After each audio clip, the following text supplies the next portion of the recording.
Chapter 346. The golden wolf's eyes were clearly startled.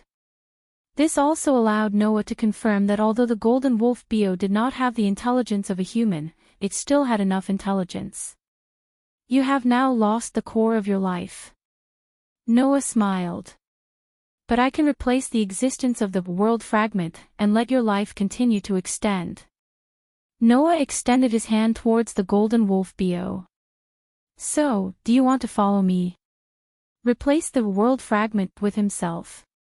Was that something that could be easily done? Not to mention other things, if anyone could replace the existence of the world fragment, then wouldn't it be great? But for no reason, when Noah wanted to let the golden wolf Bio continue to live, he had such a feeling in his heart. Perhaps, he could do it. This feeling was the intuition that had always guided Noah. Other people's intuition was only an illusory and untrustworthy existence, but Noah was very confident in his own intuition. Because, until now, Noah's intuition had never disappointed him. Therefore, Noah felt that he could definitely become the life of the golden wolf Bio, replace the world fragment, and let the golden wolf Bio continue to live. It was unknown if the golden wolf Bio really understood Noah's words, but he still raised his head and stared blankly at Noah's hand that was extended towards him, not moving at all. Noah did not rush him, he only quietly looked at the golden wolf Bio, patiently waiting for his reply. After a long time. Whing. The golden wolf Bio's body suddenly released a burst of intense light, illuminating the battered surroundings. In that intense light, the golden wolf Bio turned into a stream of light, floating up like starlight. After hovering in the air for a while, he suddenly swooped down and landed on the arm that Noah had extended towards him. Whing. In the next moment, the stream of light that the golden wolf Bio had turned into actually directly merged into Noah's arm. After flickering a few times, it dimmed and disappeared. Noah couldn't help but be stunned. After he reacted, he quickly rolled up his sleeves. However, the hand that golden wolf Bio had fused with was the hand that Noah had injured while saving Alusha. In order to hide the scar, it had always been wrapped in bandages. Thus, Noah directly removed the bandage on his hand, exposing his arm to the air. Looking at his hand, Noah was a little stunned. Because on this hand that was full of scars, there was a tattoo that was slightly similar to Aoko's magic seal.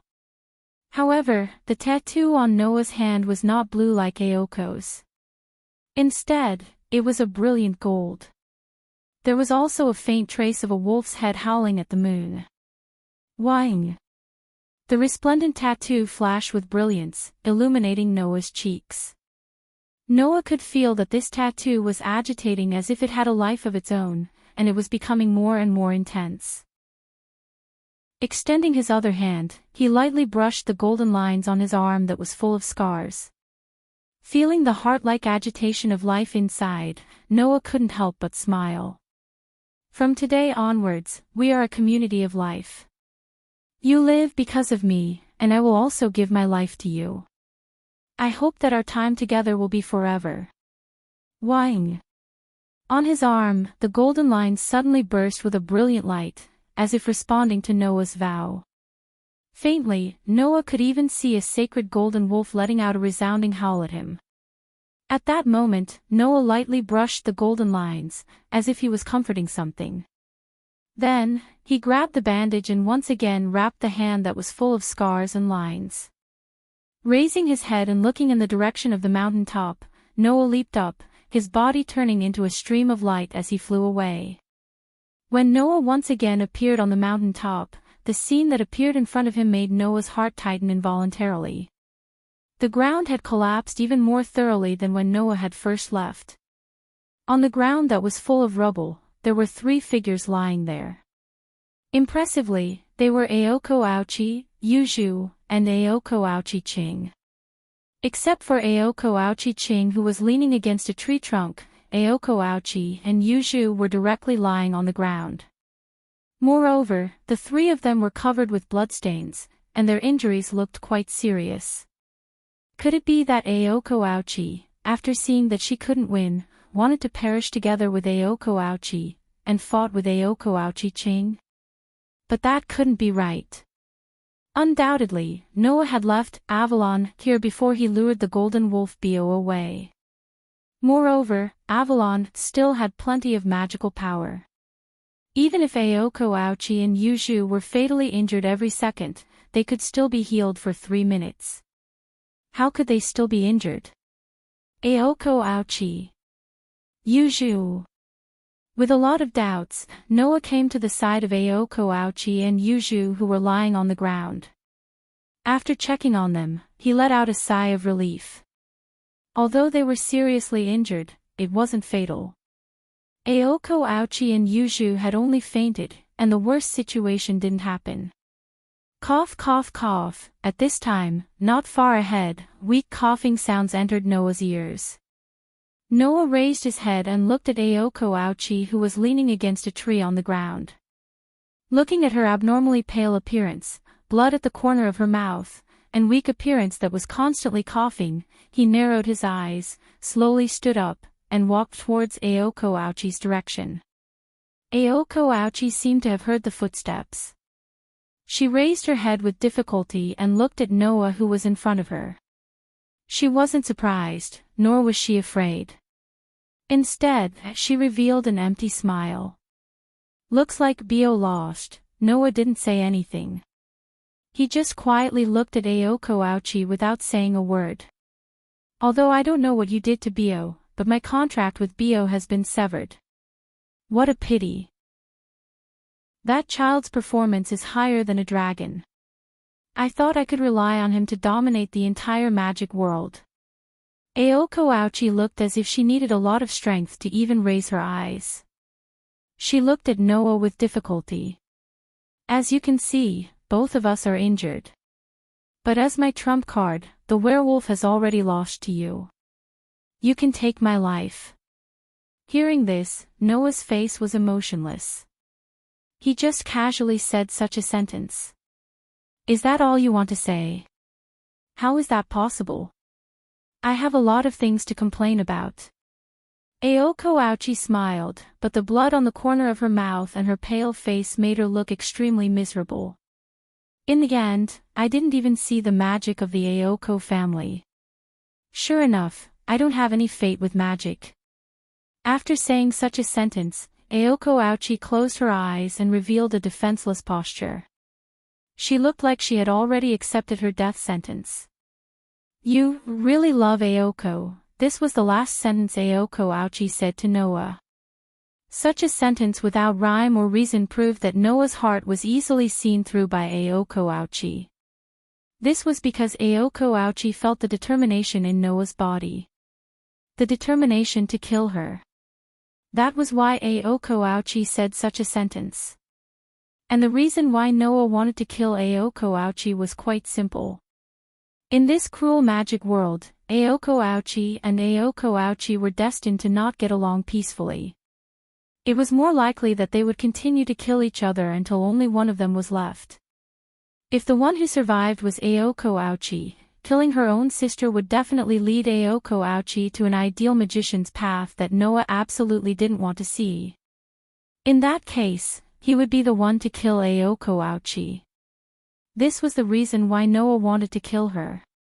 That was why Aoko Aochi said that Noah loved Aoko Aochi. Without saying anything to deny, Noah just raised his hand to Aoko Aochi and spread out his palm, which flashed with phosphorescent light. Paw! Just when the magical power gathered in Noah's palm was about to turn into a magic bullet that would take away Aoko Aochi's life, a slender and strong hand grasped it. Noah reflexively turned his head and met a pair of eyes full of tenacity. Aochi Aoko struggled to support his scarred body and looked straight at Noah. There was an unquestionable look in his eyes.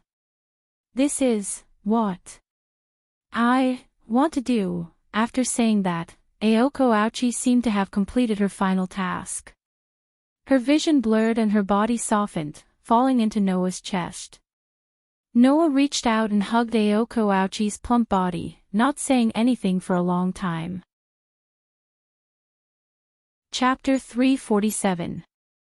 As the sun once again shone on the earth, the cold winter that brought the residents of Sanyo City seemed to have gradually subsided, and the temperature gradually fell into a rising trend.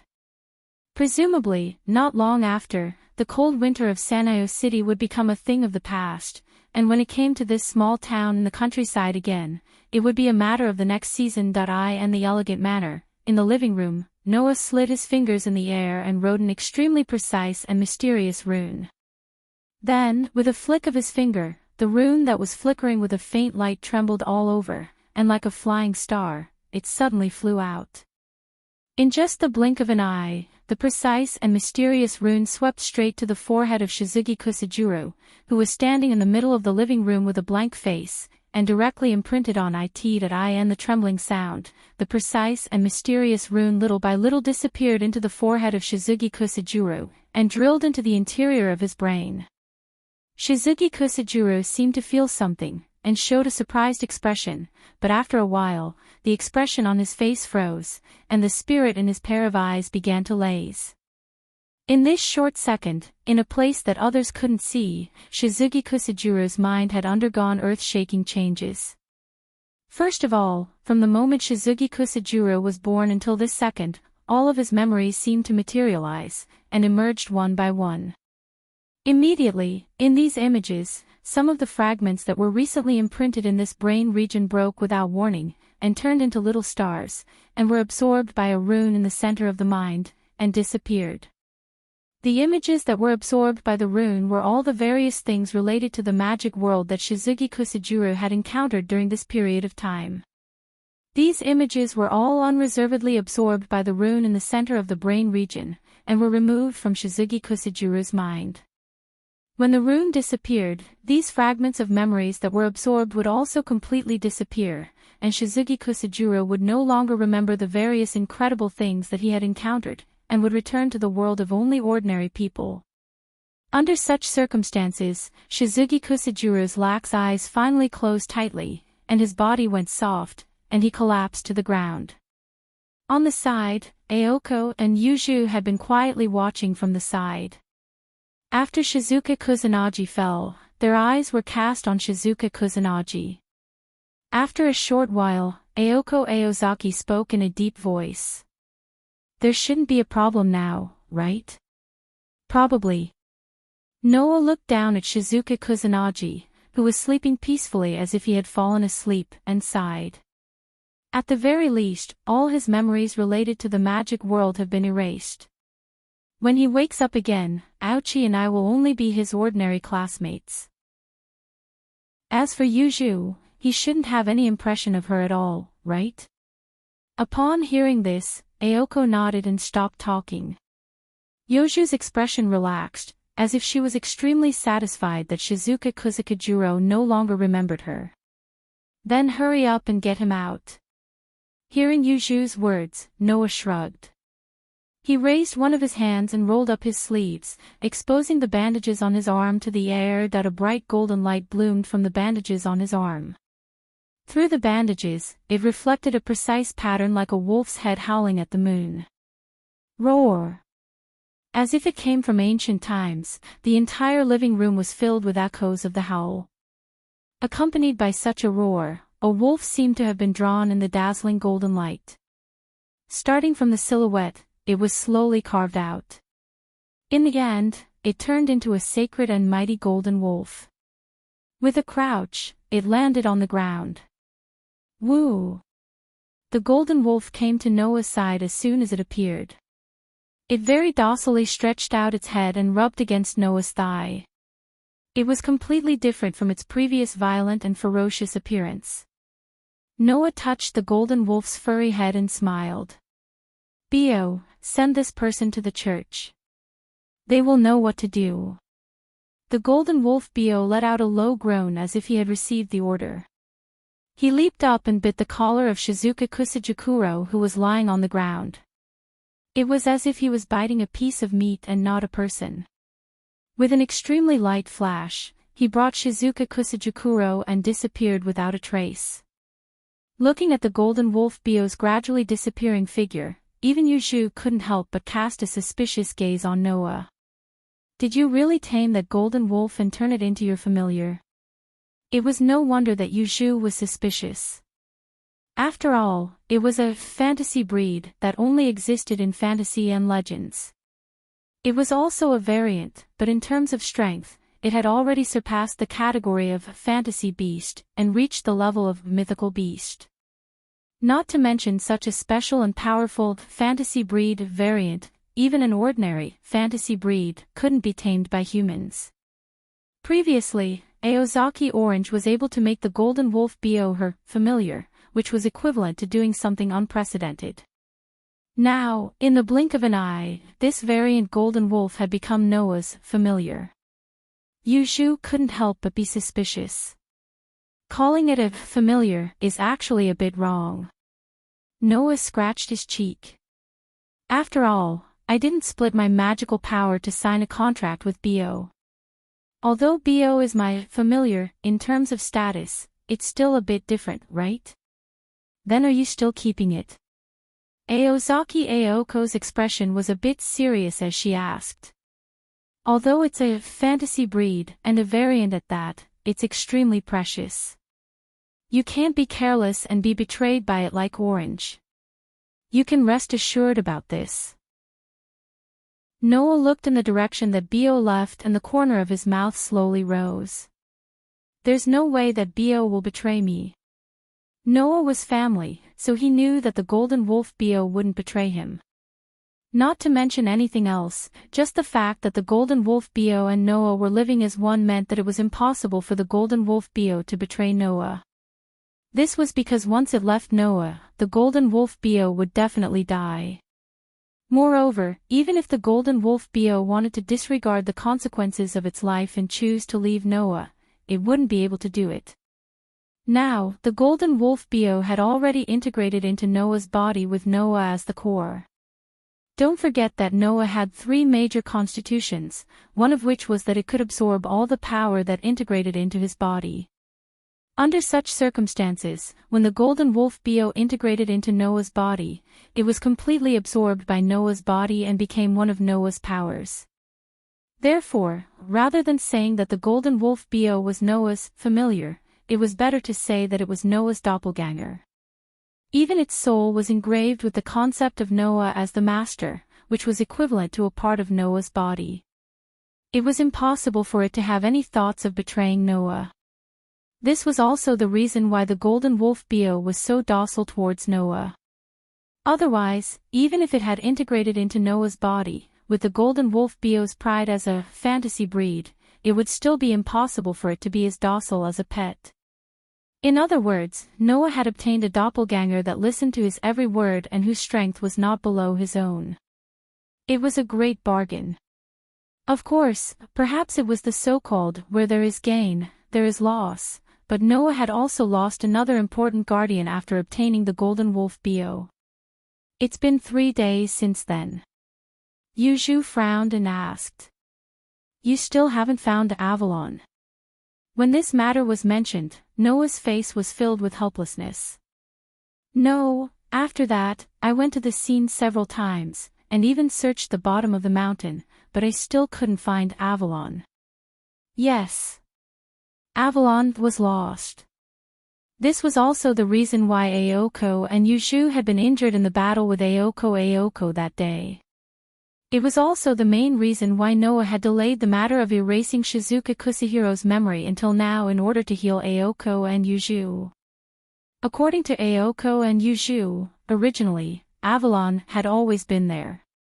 However, after Aoko had been fatally injured by Aoko, and not long after, she had fully recovered. Aoko, who realized that something was wrong, found Avalon. Then, there was no then. In order to win, Aoko directly sent Avalon flying, and the strongest guardian in the world disappeared just like that. Chapter 348. In order to find Avalon, Noah had been using the Runi magic to heal Aoko and Yuzhu's injuries every day. He also went to the mountain where the battle took place that night. In the end, no matter if it was the top of the mountain, the middle of the mountain, the foot of the mountain, or even the bottom of the mountain, Noah still couldn't find Avalon after searching the entire mountain. This caused Aoko and Yoju's injuries to not have fully recovered until now. Since you can't find it, it's about time to give up, right? Aoko said to Noah with an indifferent attitude. Since you already have that golden wolf's value shouldn't be below your Avalon, right? I think that Avalon should have been sucked into the space crack that day. Yuju used her slender finger to touch her chin. After pondering for a moment, she gave a guess. Your battle with Bio caused a lot of damage to the space. Avalon should have been sucked into the space crack at that time. I don't know which corner of the world it was lost to. After hearing Yoju's words, Noah also felt that it was very possible. That day, Ouchie Orange had only sent Avalon flying. Logically speaking, Noah should have searched the entire mountain, so he should have found Avalon by now. But if he still couldn't find it, then Avalon could only have been sucked into the space crack that day and lost to another place. If that was the case, it wouldn't be easy to find Avalon. At the thought of this, Noah felt helpless again. Forget it, although I feel a little sorry for Gaia and Alea, since I can't find it, then there's nothing I can do. Yuju, who had been paying attention to Noah's words, was startled and looked at Noah with a puzzled expression. Sorry for Gaia and Alea. What does that mean? Aoko also looked at Noah with a stunned expression. Gaia and Alea, they seem to be the combination of the planet's will and the human's unconscious, the two great powers of this world, right? Why would you let them down? Well. Noah waved his hand perfunctorily. I'm just saying, don't take it to heart. Hearing this, Aoko and Yuju both looked at Noah with deep meaning, then turned their heads away without saying anything. However, when they looked at each other, their eyes flashed with a thoughtful light. Speaking of which, to be able to fight against the golden wolf Bio, who was a fantasy breed, Noah couldn't be a simple human, right? Now that he mentioned the two great powers of the two great powers, how could Aoko and Yuju believe him to say that he was to say that he just of the great powers? This was to say, the secret of the great powers of the great powers of the great powers, of the great powers of the great powers of the world. Of course, no matter how active Aoko and Yuju's thoughts were, no matter how much they guessed, it was impossible for them to guess that Noah was so close to the two great powers of the great powers that they could be considered as mother and son. Although, this so-called mother and son relationship made Noah quite sad. If you have the time to let your imagination run wild, why don't you think about how to heal your injuries? Noah rolled his eyes when he saw the two girls falling into deep thought. Don't forget, you are still injured. Aoko and Yuju might seem to be fine now, but in reality, whether it was Aoko or Yuju, both of them were injured internally.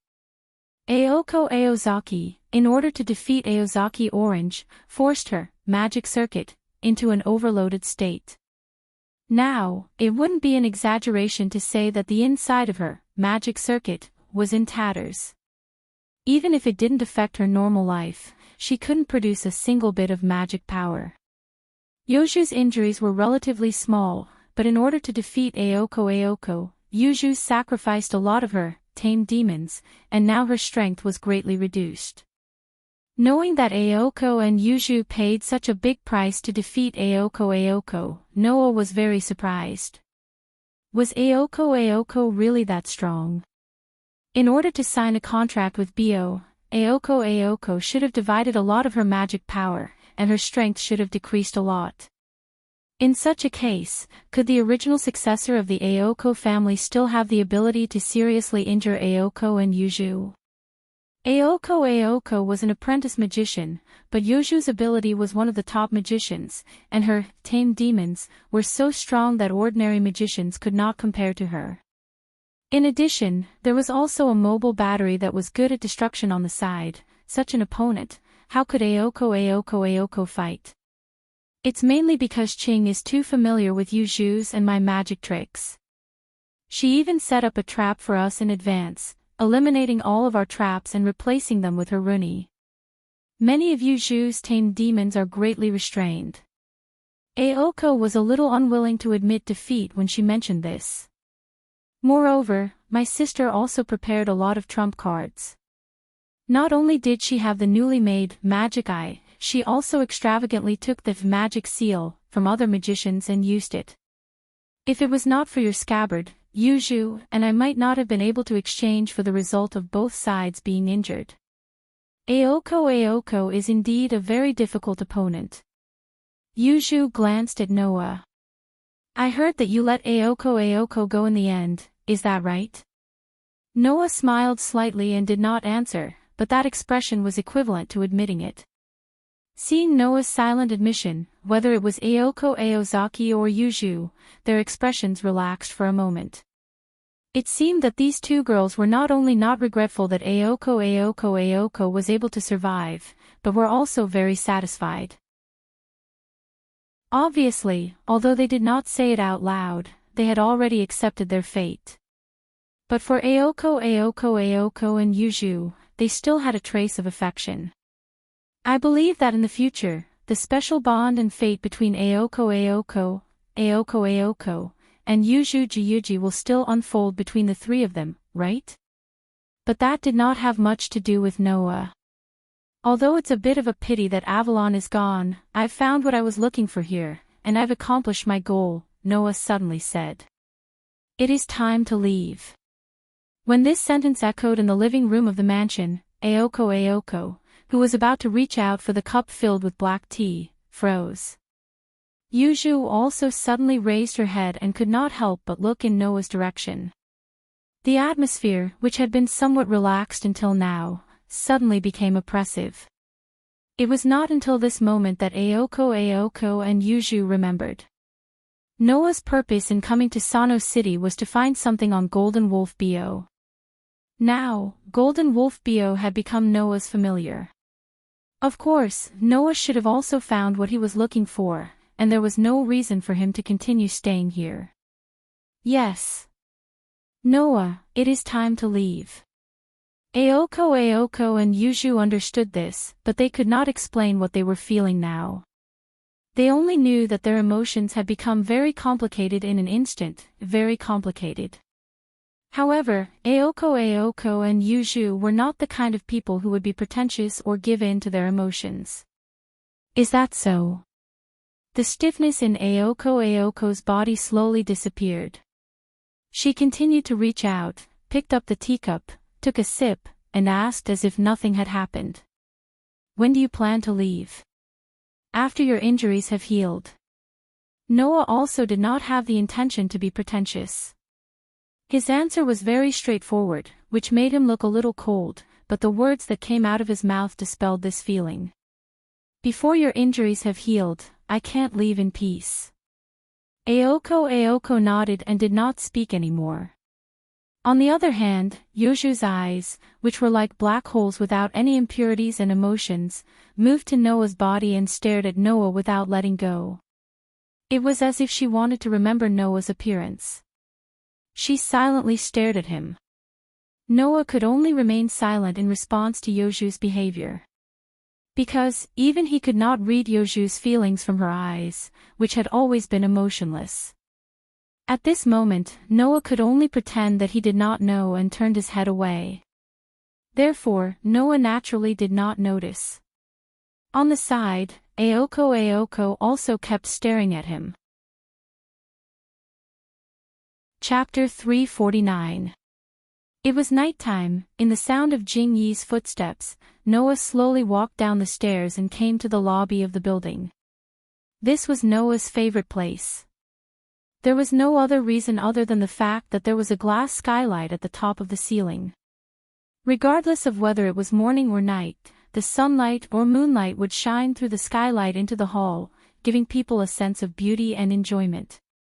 Therefore, Noah liked this place very much. He would stay here whenever he had nothing to do, basking in the sunlight or moonlight, and enjoying the rare peaceful atmosphere. It had been about 10 days since Shizuka Kusajikuro left the manor house. During this time, Noah and Ayoko returned to school and continued to live the lives of ordinary people. During this time, Noah also met Shizuka Kusajikuro a few times, but Shizuka Kusajikuro had long forgotten about Noah. Instead, he had a deep impression of Ayoko. That was natural. Excluding the time spent together in the manor house, Shizuka Kusajikuro's memory of Noah was only a few coincidental meetings and a few harmless conversations. Now that the memory of what had happened in the manor house had been erased, with Shizuka Kusikuro's slow mind, Noah did not occupy a place that could not even be called a corner in his memory. He was completely an ordinary classmate. Noah did not have any regrets about this. He and Shizuka Kusajikuro were just nodding acquaintances, not good friends. It was already good enough that he could save Shizuka Kusajikuro's life and not let him die in the hands of Ayoko and Yuju. On the other hand, Noah still had some feelings for Yuanmaru. Therefore, Noah also told Yuanmaru that he was about to apply to drop out of school and leave Sano City, and said goodbye properly. Now, Ayoko and Yoju's injuries were basically healed with the help of the Runi magic and the two girls' respective magic seals. In other words, it was time for Noah to leave. Tonight would be the last time Noah stayed in the manor house.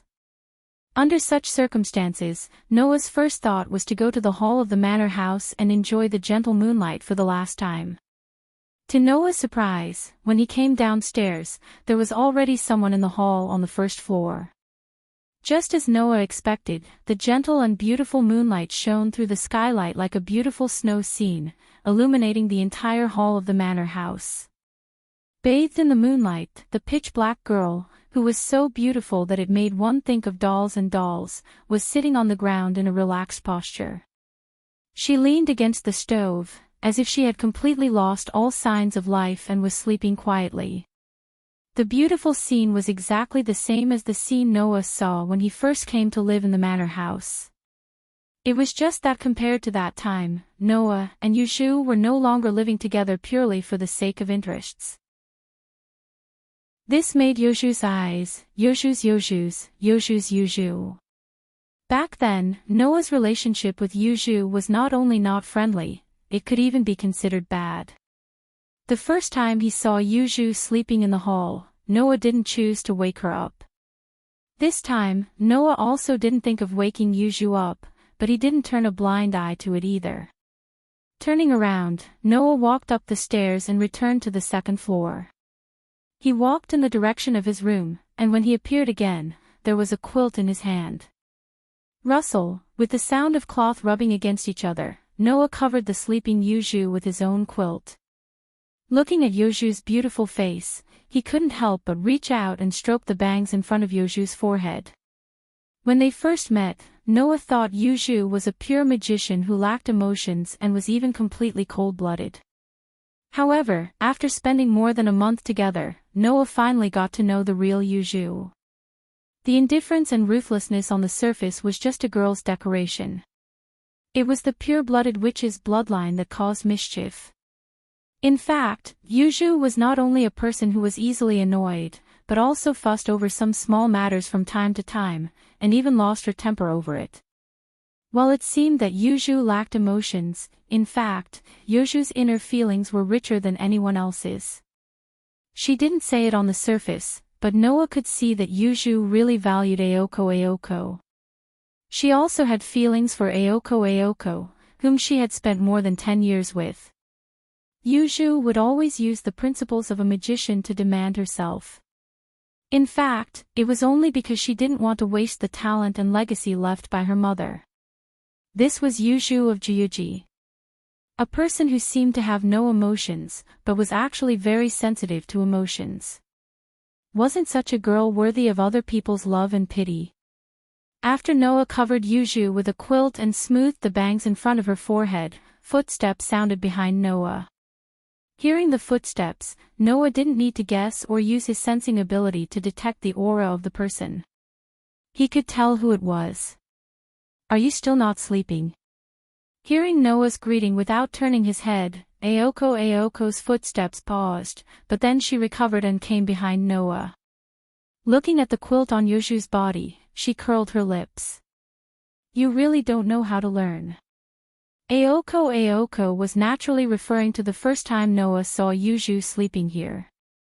At that time, Aoko also warned Noah, letting Noah know that Yuju also cared about the opposite sex seeing her sleeping posture. Now, Aoko was also referring to the time when Yuju's sleeping posture was seen by Noah. What's wrong with that? Noah turned around and sat down directly beside the sleeping Yuju. Leaning against the stove, he raised his head and looked at Aoko's beautiful face under the moonlight and smiled. Even if she finds out, given Yuju's personality, she'll just sulk for a few days. At most, she'll fight. I don't mind accompanying her. Only a guy like you, who can even defeat and subdue a fantasy breed mutant, can say such words. I don't want to see Yuju planning an all-out war over such a small matter, Aoko said slowly and sat down beside Noah.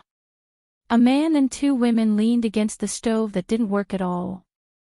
One was covered with a quilt and sleeping soundly, while the other two raised their heads at the same time and stared at the moonlight sprinkling through the skylight. For a while, no one spoke. Not long after, Aoko was the first to break the silence. Do you plan to leave tomorrow? Noah wasn't the slightest bit surprised that Aoko had seen through his plan, and he nodded in response. Your injuries have healed, and your sister's matter has come to an end. Not only did I find what I was looking for, but I also have a powerful familiar. Although it's a pity that Avalon is missing, I can't delay my business because of this. I still have to go on my next journey. Aoko's pale eyes began to flicker as she stared at the moonlight. So, you've traveled to many places. A lot, I guess. Thinking back to the past, Noah couldn't help but smile. I've been to places where monsters are everywhere and where humans are in a precarious situation. I also went to a school that studied strange powers. Just thinking about it makes me feel nostalgic. Aoko seemed to be interested. She turned her head, faced Noah, and asked curiously, I didn't expect the places you've been to be quite interesting. In such a special environment, did you do anything meaningful? Yes. Noah was pulled into his memories by Aoko's question and quietly began to tell his story. In that place where monsters are everywhere, although humans are in a precarious situation, they are extremely resistant to a group of children who can compete with those monsters. I built a shelter there and took in those children. I also fought with the adults many times. Bully children. What kind of ability is that? Aoko frowned her beautiful eyebrows, then continued to ask with interest. And then, in the school that studied strange powers, I also met a group of companions, but the theme there was combat skills, so I had the opportunity to duel with my companions every day. Speaking of this, Noah couldn't help but laugh. However, the teacher there once tried to hurt my companions, so I fought with the teacher there and defeated her. Fought with the teacher. And then? Is there anything else interesting? Anything else? Noah and Aoko, who were immersed in interesting topics, didn't see that on the side, Yuju's eyelids began to tremble. Chapter 350. In the hall under the moonlight, the girl leaning against the stove was immersed in the topic of the boy beside her. When she heard something interesting, she would show obvious curiosity, and when she heard something she was dissatisfied with, she would show obvious anger. At this moment, the magician, the student council president, the battle of fate, and the inescapable path seemed to have nothing to do with Aoko. Aoko was like an ordinary girl. Happy. Angry. Sad. Happy. She did not hide it at all. You've been to a lot of interesting places. Aoko said with some envy. I haven't been to a place too far away until now. I originally planned to go to a high school far away, but because of the matter of inheriting the Aoko family, I really want to look around. Don't make it sound like you're going to be imprisoned here for the rest of your life. You're just at the stage of learning magic, and you're not mature enough yet. That's why you have to continue staying here, Noah suggested nonchalantly. When your magic is mature, you can also look around. That's true. Aoko smiled sweetly. Anyway, with Yuju here, I'll let Yuju worry about the spirit vein in Sano City. When the time comes, I'll travel around and see the interesting places in this world like you. Aoko did not know that the places mentioned by Noah were in other worlds and did not exist in this world. However, there were also many places in this world with strange forces and chaotic gods, and there were many parallel worlds. Although there were no existences like the Black Bullet and Absolute Dual Blades, there were certainly similar places. For example, there were monsters everywhere, and the situation of human beings was precarious. For example, there was an underground school that studied inexplicable forces, and there were students from the outside who were used as experimental subjects in the school. These places definitely had similar existences in this world. If Aoko really planned to travel, then in the future, she would definitely see wonderful things that were not inferior to Noah's in other worlds. And Noah naturally did not know that Aoko would really travel in the future. Because of the conversation tonight. However, now, there were also people who opposed Aoko's decision. Why are you going on a trip, Qingzi, while I have to stay behind to look after the spirit vein in Sanliang City? Yuju could no longer pretend to be asleep. She opened her dark eyes and stared at Aoko Aozaki, who was on the other side of Noah, with obvious dissatisfaction. Sano City's spirit vein originally belonged to your Aozaki family. So you're awake. Aoko was taken aback for a moment before she smiled awkwardly. Well, there's nothing bad about it. Yuju, you're not the kind of person who would wander around anyway. Besides, you don't want to give up this mansion, right? That's another matter. Yuju unhurriedly said these words. She got up slightly and the blanket covering her body slid down. Seeing this, it was Yuju's turn to be stunned. However, she did not say anything. She only tightened the blanket in her hands and shrunk her petite body into it. Yuju knew that Aoko Aozaki would not do such a considerate thing. Moreover, this mansion was Yuju's territory. It was also the gathering point of the spirit vein in Sanliang City. Yuju had countless ways to protect herself from the cold. Knowing this, Aoko Aozaki would not have covered Yuju with a blanket for no reason. Therefore, this blanket could only have been covered by another person. However, Yuju did not say anything about this. She only hugged the blanket and looked at Noah. Where do you plan to go next? Me? Noah pondered for a moment before he gave this answer. I'll probably go home first. Go home. Aozaki Orange and Yuju looked at each other. They seemed to be surprised that Noah, who had been reminiscing about his journey with a nostalgic tone, would suddenly mention going home. After all, for magicians like Aozaki Aoko and Yuju, the concept of a home was not as hard as Noah's. Even Yuju, who placed great importance on the mansion, was the same. However, Noah was different. Although Noah really wanted to continue with the world fragment recovery, it had indeed been a long time since he had been home. 2 years. For 2 whole years, Noah had not been home. With the experience of training outside for 4 whole years, not being home for 2 years was not a big deal for Noah.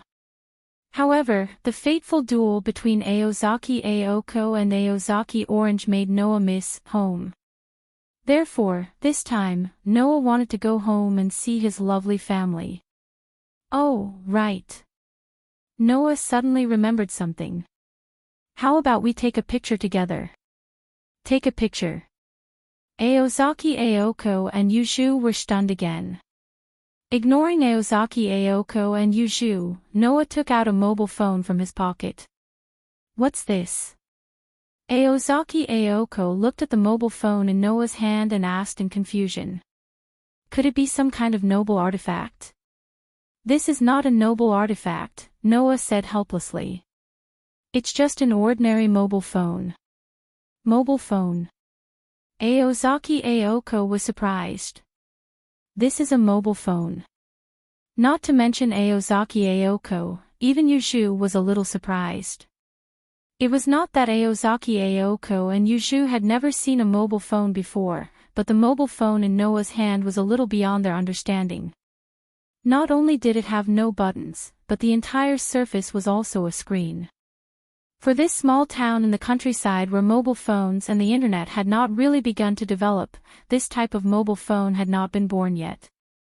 At least, Aozaki Aoko and Yuju's impression of mobile phones was still at the point where they were palm-sized, with buttons and a cover. I brought this from the place I told you about earlier. It's filled with monsters. Noah did not explain much. He just stood up and went to the front. After setting the mobile phone to automatic photo mode, he quickly went back to Aozaki Aoko and Yuju and sat down. I specially chose a mobile phone with outstanding photo functions. The pixels are good, and there are many photos of the friends I met on the journey. Come and take a picture with me. Aozaki Aoko and Yuju did not seem to be able to react. For a moment, they panicked and did not know what to do. Really?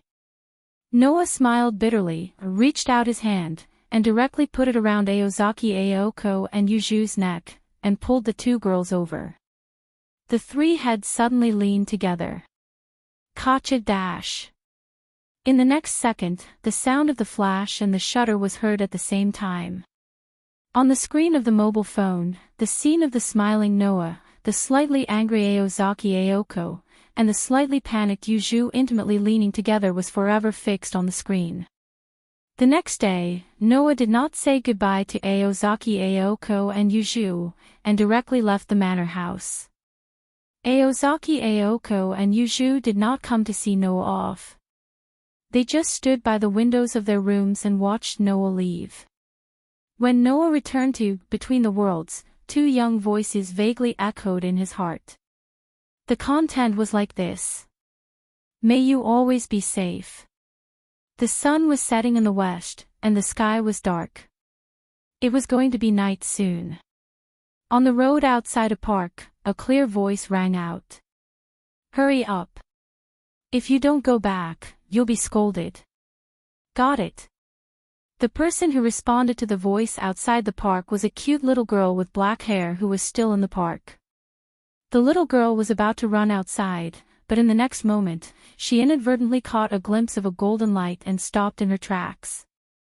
Her eyes flashed with confusion and curiosity. She came to a dark corner and pushed aside the grass there. In the next moment, the little girl saw it. Behind the grass, a gorgeous scabbard lay there quietly. The little girl could not help but reach out and touch the gorgeous scabbard. The scabbard suddenly emitted a bright light, turned into a stream of light, and swept into the little girl's body. The little girl seemed to be startled and quickly touched her body.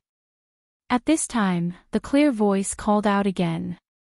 I'm ignoring you. Hearing this, the little girl did not care about the fact that the scabbard had inexplicably entered her body.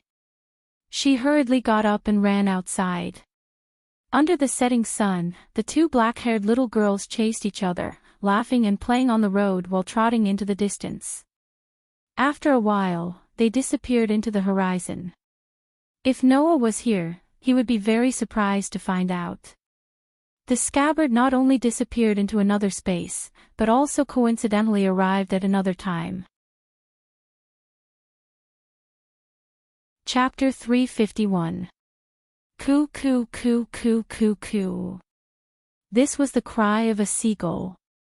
Wallala. This was the sound of clear water flowing in a small river. Ga.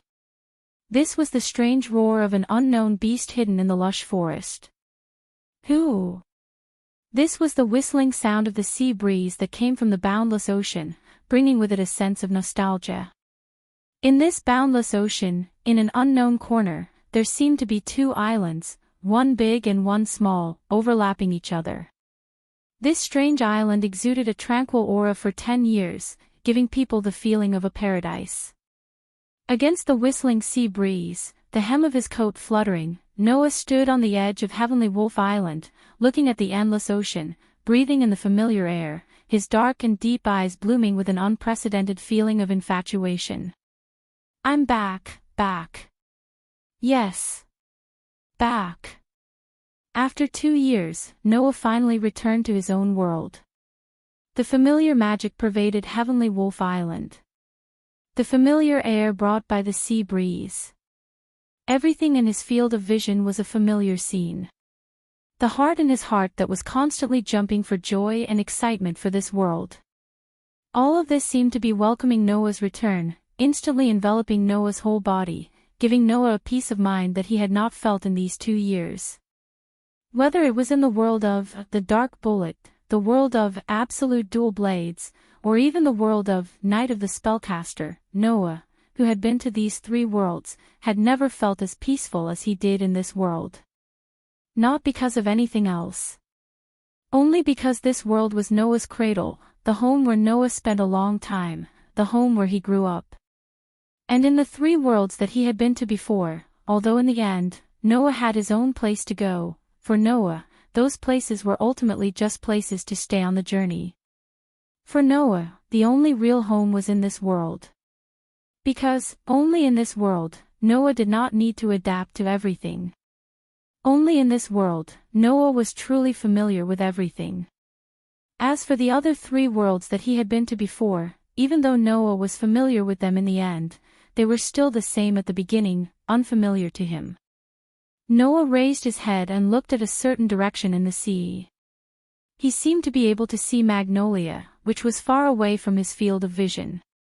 It was as if he could see the fairy tale guild. His heart was touched. I wonder how grandfather is doing now. Is his body okay? Are Lusha, Mira, and Lisanna doing well? Are Naz and Gray still fighting as much as before? Noah felt that his heart had already flown back to Fairy Tale ahead of time. He also felt that he couldn't stay in Fairy Tale's holy land, Fairy Wolf Island, for even a moment longer. Right now, he wanted to return to the guild immediately. However, thinking that he still had business to attend to, Noah suppressed the restlessness in his heart. Before that, I still have to do an experiment. Taking a deep breath, Noah suppressed his surging heart from returning to the world of Fairy Tale, and stretched out his hand towards the ocean. Collect. Cast, projection. When the simple chant burst out from Noah's mouth, a dazzling phosphorescent light rose from Noah's arm.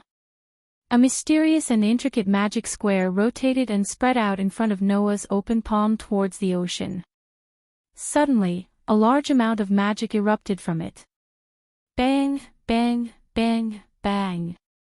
In the next moment, on the intricate geometrical magic array, the substantial magic power turned into blue flashes of light.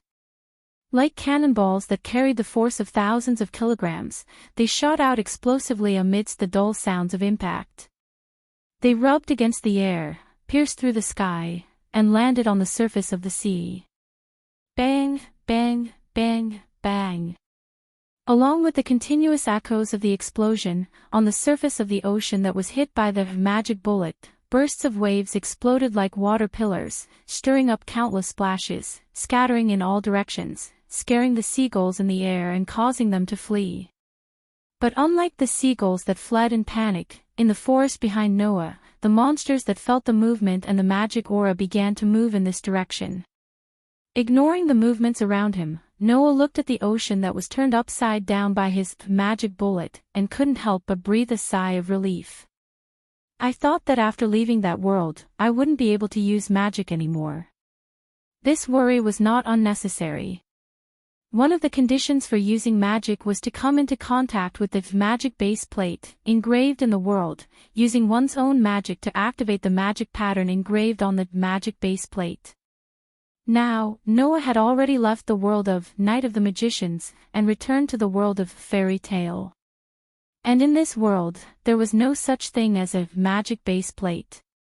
Before returning, Noah didn't know whether he would be unable to use magic because he couldn't come into contact with the magic base plate when he went to another world. But now, it seemed that even if he left the world of Night of the Magicians, he could still come into contact with the magic base plate. Of course, Noah didn't know that he was the only one who could do this. Because Noah didn't come into contact with the magic base plate himself, but the world took the initiative to help Noah come into contact with the magic base plate. If it was another magician who went to another world, even if they had the ability to go against the heavens, there would be no way for them to come into contact with the magic base plate in another world. Only Noah, even if he went to another world, the world would continue to care for him and continue to help him build a bridge to come into contact with the magic base plate, so that Noah could use magic without being affected at all. After knowing that his magic could still be used, Noah was completely relieved. He used the limit ability again and slowly sealed his magic, causing his power to fall into a state of self-growth, constantly improving his strength. As the number of times he used the limit ability increased, Noah's mastery of the limit ability also became higher and higher. Right now, Noah only needed a single thought to remove the restricted powers, and it didn't even take an instant for him to succeed. Furthermore, it was the kind of power that he could freely control. He could remove as much power as he wanted, and seal as much power as he wanted. Therefore, now, as long as it wasn't time to fight, Noah would seal all the power in his body with the limit ability and let it enter a state of self-growth. When it was time to fight, he would extract the desired level of power according to the situation. It was extremely convenient. Moreover, Noah also discovered that Bio, who had fused with him, could also use the limit ability and enter a state of self-growth. In other words, in the future, Bio's power would be the same as Noah's, increasing with time. It could even increase with the increase in power of its host, Noah. Bio's power would also increase at the same time as Noah's in the future. It was almost impossible for him to be left behind by Noah. After confirming this, Noah was completely relieved. Looking at the vast ocean in front of him, he smiled excitedly. In short, let's build a boat first. In less than 10 minutes, Noah finished building a small boat. Taking the boat, he left Sirius Island.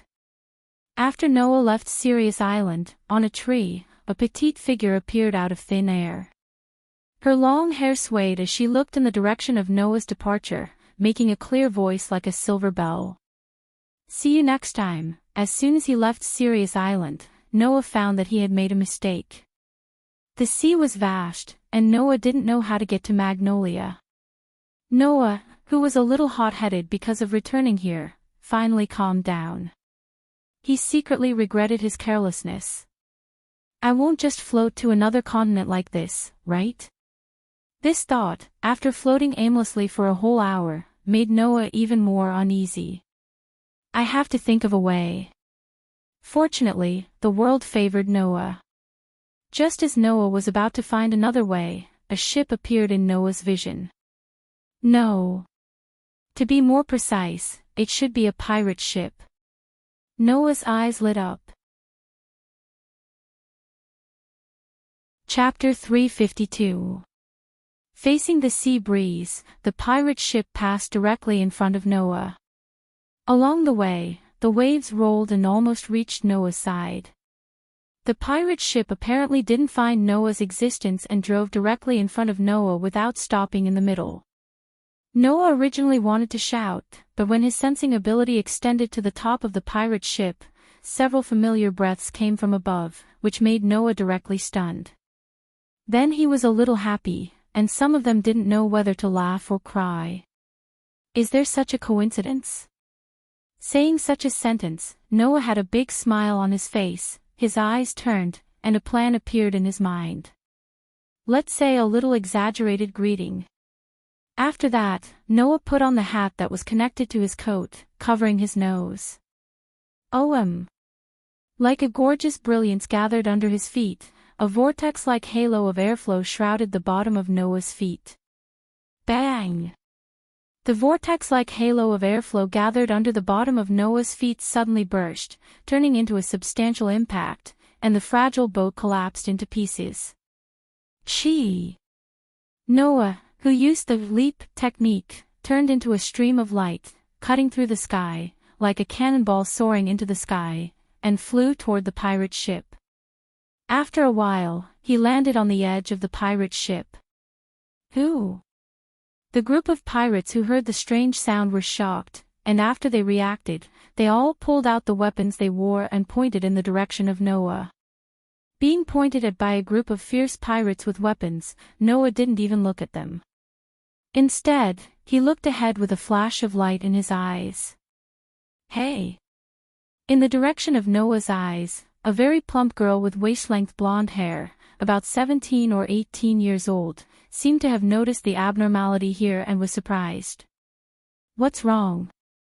What happened? Beside the girl, there was a heroic girl with a head of eye-catching crimson hair. She wore an ice-cold armor on the upper half of her body and a blue pleated skirt on the lower half of her body. She turned her dignified eyes in Noah's direction and frowned. Who is that? In addition to these two girls, 2 teenagers are also in that direction. No. It should be said that there are 2 teenagers and a cat with wings floating in the air. Among them, a black-haired young man violently tugged at his clothes as he stared at Noah with a puzzled expression. Who is that? Woo! The cat with wings looked at Noah and hid behind Alusha after a second. It feels like there will be a fight again, Alusha, you have to protect me. The only one left was a young man with rare cherry-like hair.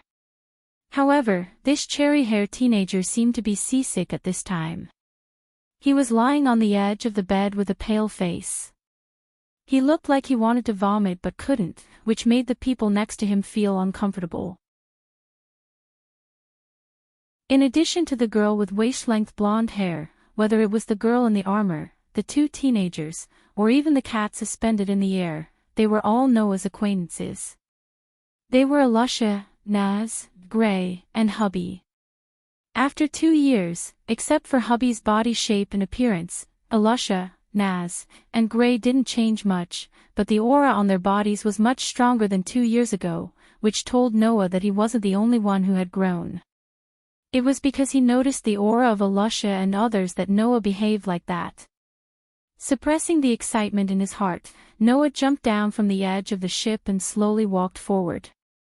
A group of ferocious pirates wanted to do something, but they seemed to be keenly aware of Noah's momentum. As Noah approached, they began to retreat. For a while, no one could say a word. Of course, Noah's goal was not them, but his childhood playmates. The golden-haired girl, who was the only one that Noah didn't know, looked at the menacing Noah and took a step back timidly. Are you really here to fight? Hey! Gray stepped forward and cast his eyes on Noah with a bad look. Although I don't know who you are, well, who you are has nothing to do with us, but you'd better tell us your purpose. Hearing this, Noah's mouth slowly rose and he suddenly spoke. I should be the one to say this. Everyone on the ship was stunned. Among them, Alusha and Gray both looked at each other strangely. It feels like this voice is a bit familiar. Without giving Alusha and Gray too much time to think, Noah said such a sentence in front of the whole ship. Although I don't know who you are, since you are with this group of pirates, it is the scope of my commission. I will destroy you together. Annihilate. The surrounding pirates were shocked. Commission. Alusha keenly grasped a key word in Noah's words and said. Are you a magic shooter from the Magic Guide Guild who took the commission to destroy the pirates? Wait. Hearing Alusha's words, the blonde girl quickly spoke. We are not pirates. We are just guests who happen to be on this ship. Yes, yes. Hobbit nodded repeatedly. If you want to catch you, just catch Lucy. She must be guilty. What are you talking about? Useless cat. The blonde girl named Lucy yelled out frantically. Since you are a member of the Magic Guide Guild, you should have heard of Fairy Tale, right? Gray didn't seem to let go of his hostility towards Noah and stared closely at Noah. We are magic shooters from Fairy Tale, can you please leave? You are magic shooters from Fairy Tale. Noah pretended to be surprised and deliberately hesitated for a moment, then nodded after a while. In that case, please stay aside and don't interfere. I will be done here soon. Big sister. The surrounding pirates suddenly panicked and looked at Alusha for help. Alusha's beautiful eyebrows furrowed more and more tightly. She reached out her hand and the surrounding pirates immediately hissed. Seeing this scene, Noah couldn't help but laugh. This Alusha is still as unconventional as before. She actually tamed a group of pirates and made a group of pirates follow her lead. However, Noah had already seen this point, otherwise, he wouldn't have deliberately said such words. Because of a special reason, I have to protect them. Alusha stepped forward and said in an unquestionable tone. So, I'm sorry, but please let these people go. At this moment, Alusha didn't hold back at all and released her powerful aura. If it was an ordinary magic shooter who heard the name of Fairy Tale and realized that Alusha was not simple, they would definitely not be willing to take advantage of a small task. However, Noah, who already knew about Alusha's strength, continued to walk forward calmly. So, you want to hinder me from completing my task? Alusha frowned again. We don't mean that, don't talk nonsense. Noah interrupted Alusha's words. Since you intend to hinder me from completing my task, then I will destroy you all together. You bastard. Gray tore open his clothes and revealed his upper body with an impatient look on his face. Simply put, you are here to fight, right? Then let me directly send you flying.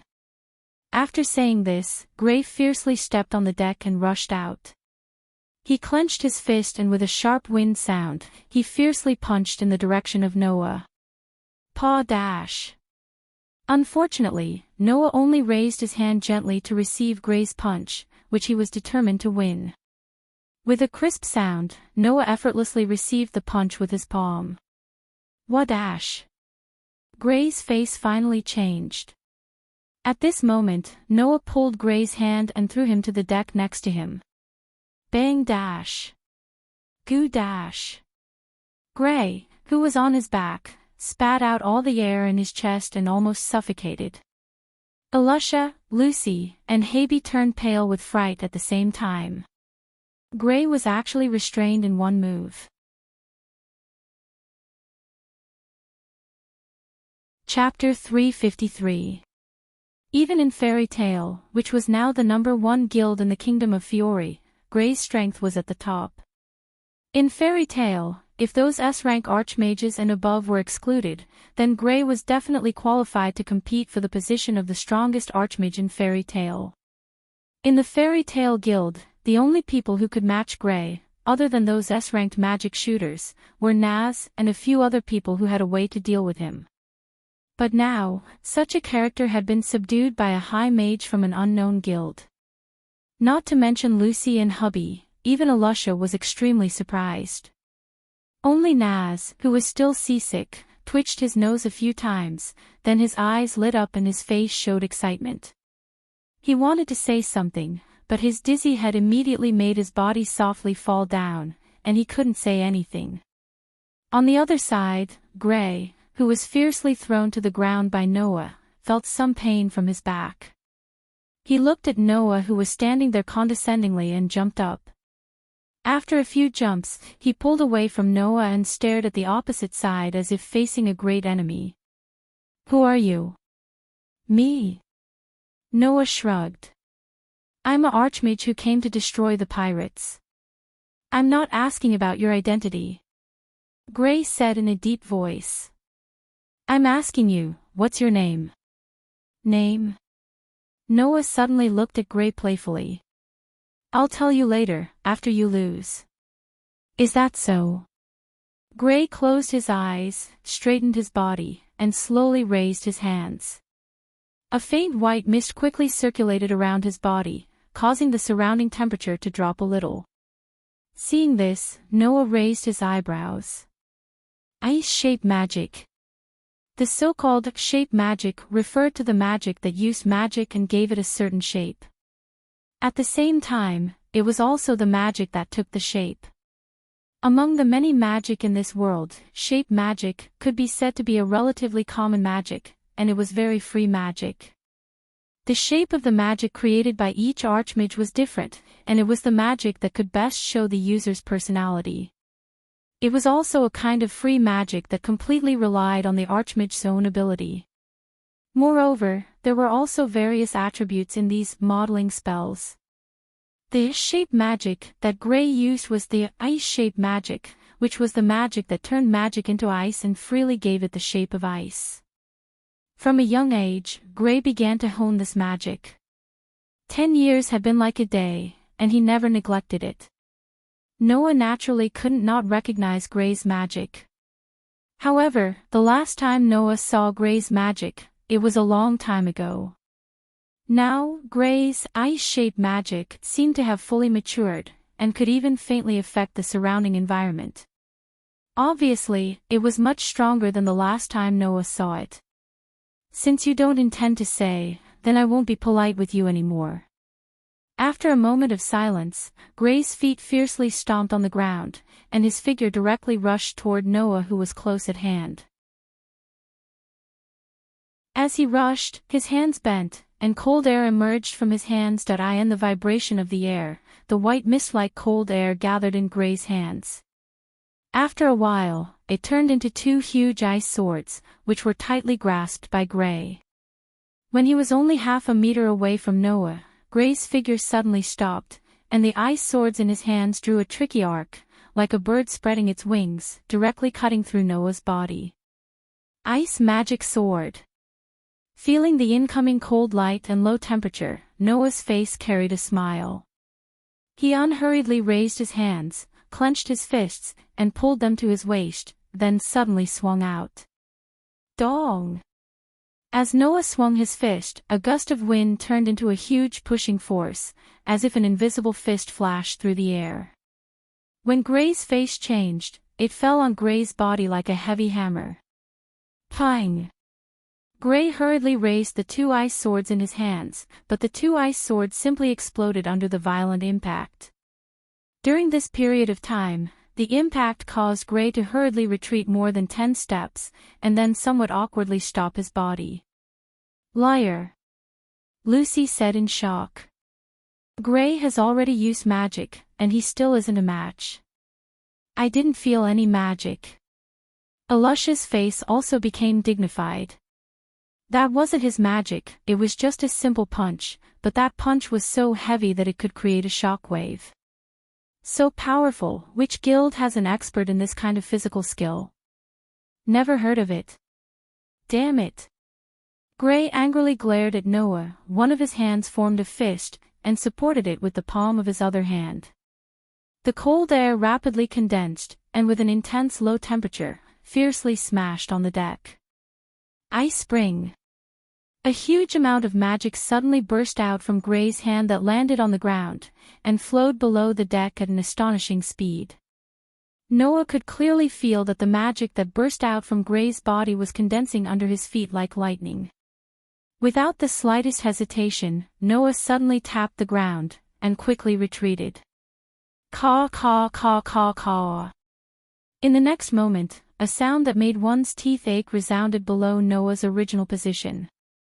Sharp icicles, like a fountain, soared into the sky, and turned into an ice tower. Pang!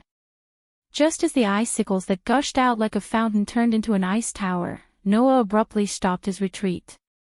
His body arched, and like a lone wolf that was ready to strike, he madly rushed out like an arrow leaving the bow, and instantly arrived in front of Gray.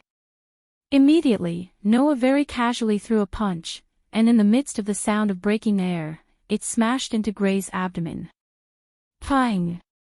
With a muffled sound, Gray's eyes bulged, and he clutched his abdomen and repeatedly retreated. His gaze towards Noah became angry. "You despicable guy. What? Still want to fight?" Noah raised his fist, and said such a provocative sentence. "You're not my opponent, it's better to find someone else." "You really dare to say that?" Gray was not a good-tempered person, and after being provoked by Noah, he immediately wanted to rush over. However, when Gray was about to rush out, a hand pressed heavily on his shoulder. That was Alusha's hand. "Stop," Alusha said calmly. "He didn't want to be serious with you, otherwise you would have been defeated." Gray instinctively wanted to refute, but when he saw Alusha's stern expression, the anger in his heart subsided little by little, and he regained his calmness. "What?" Noah looked straight at Alusha, his childhood sweetheart, and smiled. "Next, will you be my opponent?" As soon as this sentence came out, Noah found that Gray, Lucy, and hubby looked at him as if he was an unlucky child, which made Noah very speechless. However, Noah also understood that this was because Gray and the other two knew of Alusha's strength, which was why they were behaving like this. Unlike Gray, Alusha is a real powerhouse. After all, Alusha is an S-level mage from Fairy Tale. Moreover, 4 years ago, when he was only 15 years old, he was a true powerhouse who had become an S-rank magic shooter. "If you want, I don't mind fighting." Alusha came to the opposite of Noah in the sound of powerful footsteps. "But, if I win against you, you must promise me to give up your commission and not to fight against these pirates again." Hearing this, Noah laughed, and he laughed excitedly. "Let's talk about it after you win against me." This time, Alusha did not talk nonsense. A dazzling light suddenly covered Alusha's whole body, and Alusha's magic power suddenly skyrocketed.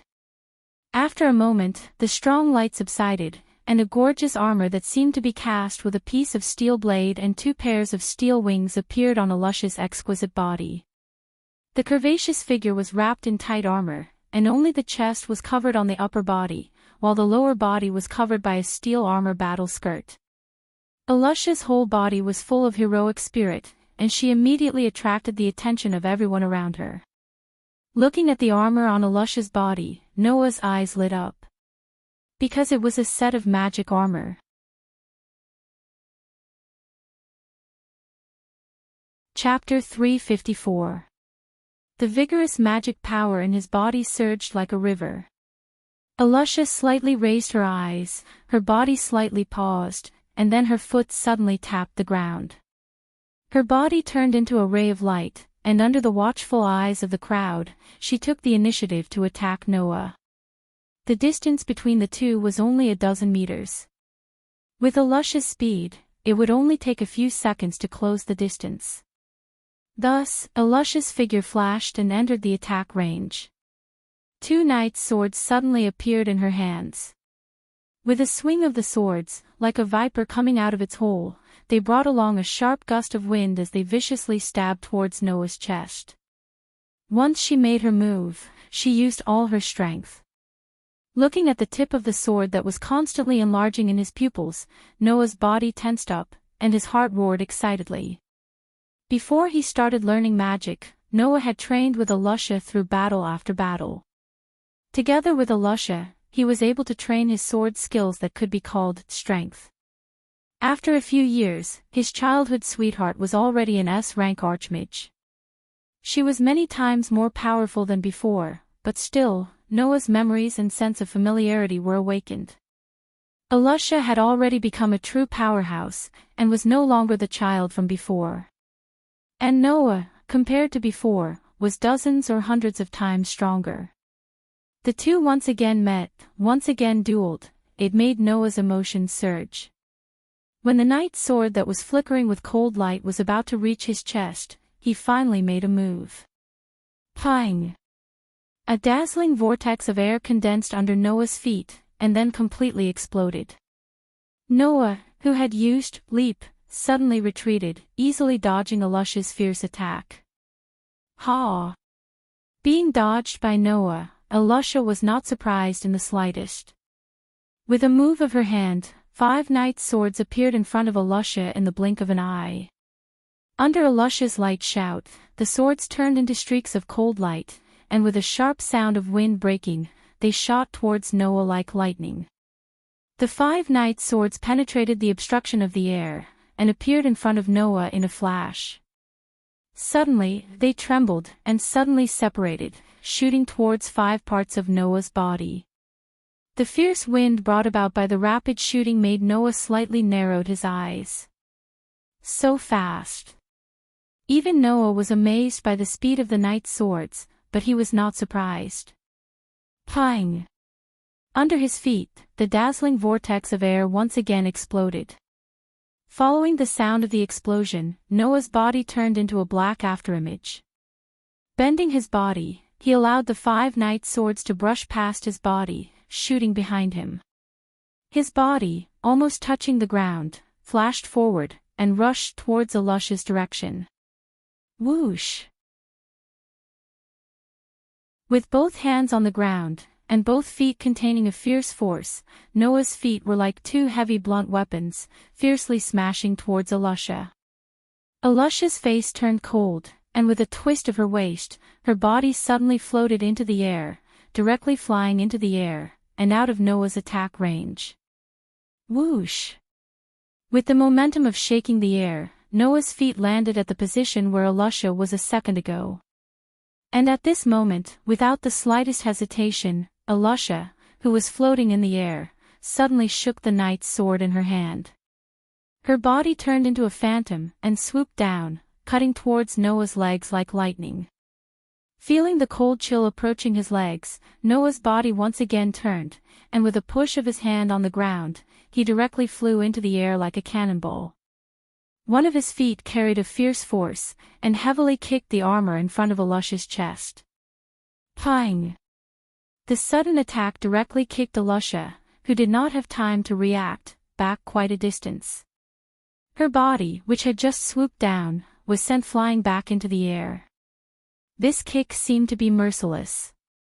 However, Alusha was protected by armor, and because of this, Noah specifically chose to attack the armor. Therefore, Noah's attack this time, other than breaking Alusha's attack, did not cause any harm to Alusha. Regarding this, Noah's heart was very clear, and he did not want to cause much harm to Alusha. Therefore, when Alusha flew back into the air, Noah landed on the ground. Pang! The whirlpool-like airflow under Noah's feet exploded, and the violent impact directly shattered the hard deck. Noah's body turned into a stream of light, like a ghost, swept into the air, and approached Alusha's body. Alusha finally showed a shocked expression, as if she did not expect Noah to directly rush into the air. And at this moment, Noah's violent attacks began to unfold. Without using magic, without using weapons, Noah's physical strength and combat skills were displayed to the limit. At this moment, every part of Noah's body became a sharp weapon to attack Alusha. As he waved his arms, the vigorous power caused the surrounding space to resonate with continuous sonic booms, turning into a storm, enveloping Alusha. Facing Noah's incomparably powerful close combat attacks, although Alusha was shocked, she did not panic, and did not show any signs of weakness. Relying on the mobility of the flying ability of the armor, she repeatedly waved the knight's sword in her hand, turning into a beautiful sword dance, and similarly enveloped Noah. In an instant, the battle entered a white-hot stage. In the air, Noah continuously used the leap forward technique, as if he directly stepped on the air, and continuously approached Alusha. Alusha also relied on the wings attached to her armor to fly in the air, and began a wonderful close combat with Noah. Bang bang bang bang. This was the sound of Noah's punches and kicks, and the sound of the impact when they fell on Elusha's armor. Ding ding ding ding ding. This was the sound of Elusha's sword dance and Noah's fist colliding with each other. Dong dong dong dong dong. At this time, the sound of the collision between the two and Noah's leap forward caused explosions in the air. The strong collision lingered in the air for a long time. Hey, hey, hey, hey. On the ship, Gray's face was completely filled with disbelief as he watched the fierce battle in midair. What's going on? I've never heard of such a strong guy. Naz, I'm so scared. Haby tearfully shook Naz, who was lying on the ground with his eyes turned white. What if that guy wants to take my fish? No, it shouldn't be the problem of the fish now, right? Lucy complained, but there was also shock in her eyes. Even Elusha can't do anything, who is it? The pirates on the ship had already held their breath, and their eyes moved with the flashing of the two figures moving at high speed in midair. The increasingly fierce and white-hot battle made the hearts of these pirates in their throats. Although, with their ability, they can't see what's going on, but these pirates can still see the fierceness of the battle. Seeing that Noah didn't have the slightest tendency to fall, a group of pirates can only pray desperately that Elusha doesn't lose, otherwise, they will be wiped out. Bang! In midair, a man and a woman's figure crossed each other again, and with a collision sound, each of them flew down and landed on the deck, retreating a dozen steps. After a while, Noah and Elusha, who were retreating, stopped, and the figures of the two once again appeared clearly under everyone's gaze. Seeing the current appearance of Noah and Elusha, everyone was stunned. At this time, Noah's coat had crisscrossed cracks, and under the cracks, a trace of red blood could be seen faintly. Obviously, in the previous crazy close combat, Noah was not completely unaffected by Elusha's counterattack. Noah's appearance was not good-looking, and Elusha also lost her composure. The originally holy armor not only became extremely messy, but on the cold, hard armor, fist prints and footprints also appeared clearly on it. Elusha's beautiful crimson hair also looked a little messy, and her breathing was also very rapid. It seems that in the previous fierce battle, whether it was Noah or Elusha, both had their own tricks, and no one could really gain the upper hand. Of course, no one will underestimate these two people.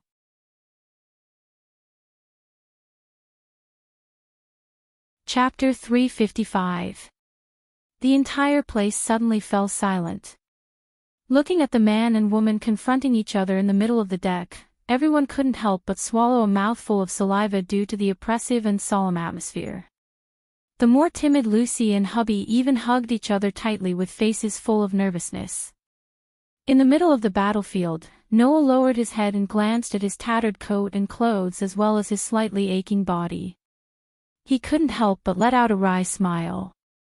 This Elusha is still the same as before. She either doesn't get serious, or she definitely doesn't show any mercy when she gets serious. Who knows how many wounds she inflicted on Noah's body.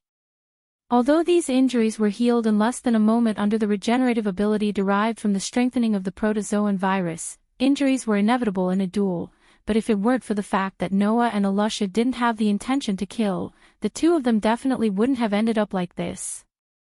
For example, if Noah didn't hold back, then the place where his fists and feet hit would not be the armor on Elusha's body. Instead, he would specifically choose the head and the weak parts without armor to attack. Another example was that since Elusha could slash so many times on Noah's body with her sword, it definitely wouldn't be a problem for her to cut deeper with her sword. By then, Noah wouldn't just have small wounds on his body, but huge, hideous, and bloody wounds. Besides, both sides had made a lot of concessions in this duel. Take Noah for example. He only used his physical abilities and close combat to the limit. He didn't use any magic, or weapons at all. Not to mention half of his strength, he didn't even use 30% of it. Elusha also only used the equipment changing spell once from the beginning to the end. Later on, she relied purely on her sword skills and the ability of the magical armor on her body. It should be known that the biggest advantage of the equipment changing magic was that it could change the equipment according to the situation of the battle. Those truly powerful magic shooters who used the equipment changing magic would generally prepare equipment in their own changing space to deal with various situations. Therefore, Alusha could not only use the armor on her body and the knight's sword in her hand. Alusha definitely had equipment that was more suitable for combat and was even more powerful. Therefore, Alusha would not be able to unleash much of her strength. At most, she would only be able to unleash 70 to 80% of her strength. Whether it was Noah or Alusha, both understood that the other party had yet to reveal his true strength. Under such circumstances, although Alusha's expression was solemn, her eyes were filled with undisguised admiration. What an amazing martial skill! It is my honor to be able to compete with someone who possesses such a martial skill. Hearing this, Noah could not help but laugh. Really? Why haven't I heard you say something like that before? Before? Alusha was slightly taken aback. Before? Gray, Lucy, and hubby were also taken aback and looked at each other. Only then did Noah realize that he had slipped out of his mouth. He laughed bitterly. It seems that we can only stop here. Hearing this, the shrewd Alusha finally realized that something was wrong. Do we know each other before? Know each other? Noah said with a dumbfounded expression. We have slept together and bathed together. Do you think we know each other? Slept together. Alusha was surprised. Bathed together. Gray, Lucy, and hubby were shocked. Seeing this, Noah shook his head and smiled. He reached out and took off the hat on his head. Looking at the completely stunned Alusha, Gray, and hubby, he laughed heartily. Long time no see, Alusha, Gray, hubby, it's great to see you so energetic. Noah. The expression on Alusha's pretty face was all replaced by joy. It's Noah. Hubby also cheered. Noah. Gray was even more overjoyed. He rushed over and gave Noah a big bear hug. It turned out to be you. I was wondering how someone could be so strong that even Alusha was almost defeated. You really know how to hide it. Ha! Noah couldn't help but return Gray's hug. After feeling Gray's heartfelt joy, he was also very happy. After all, in fairy tale, in addition to Makarov, the first one to have a good relationship with Noah was Gray. Among the many partners, Noah and Gray have known each other the longest, and it can be said that they have the best relationship, followed by Alusha. Ha! Lucy, the only one who didn't know what was going on, could only stand there blankly, looking a little overwhelmed. Noah. Who is Noah? Noah.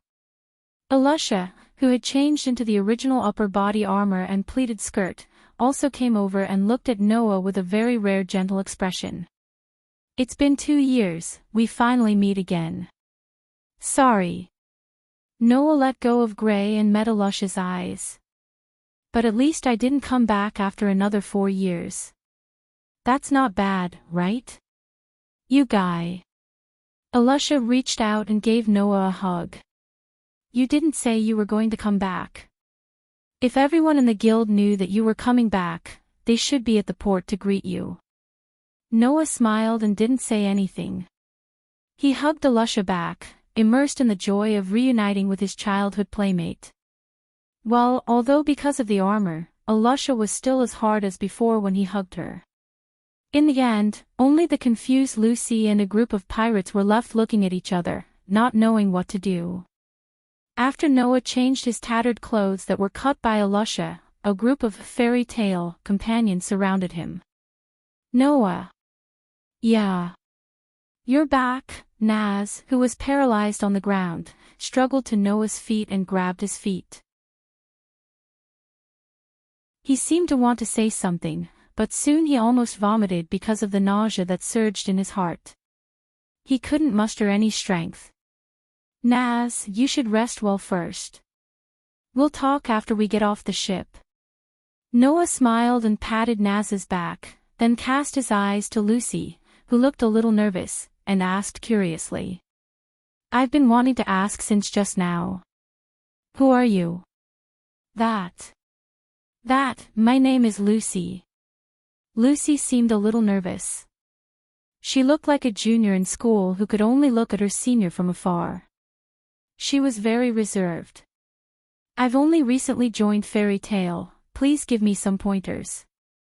"So you're a newcomer?" Noah nodded in relief.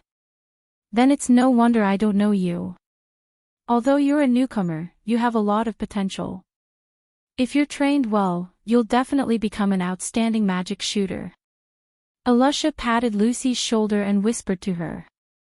"Lucy, don't worry too much about Noah. Unlike Naz and Gray, Noah is a very sensible and easygoing person. Just relax a little." "Yes, I know." Lucy nodded repeatedly. "Speaking of which, you're still as strong as before." Gray crossed his arms and said with a little hot-bloodedness. "Well, but since it's you, you must have undergone a lot of training in the past 2 years and have become stronger than before, right? It's indeed an outstanding martial skill." Alusha seemed to approve of Noah's close combat skills. "It's impossible to practice such a martial skill without going through a lot of tempering. Noah, you've brought us a big surprise again. You two have also made great progress. I'm not the only one who's growing." Noah scratched his cheek and spread out his hands. "We're not children anymore. We've all become stronger." Alusha and Gray nodded in agreement. They smiled at Noah and continued to talk about old times. On the side, Lucy quietly asked Hobby. Hey, Bee, is Noah stronger than Alusha?" "Alusha is a monster, but Noah is still above her." Bee rarely answered seriously. "Noah has very powerful magic. He can compete with Alusha without using magic. So, Noah must be very strong now. Maybe he's even stronger than Alusha. So powerful." Lucy turned her gaze to Noah, who was chatting happily with Alusha and Gray. There was a very obvious curiosity in her beautiful big eyes.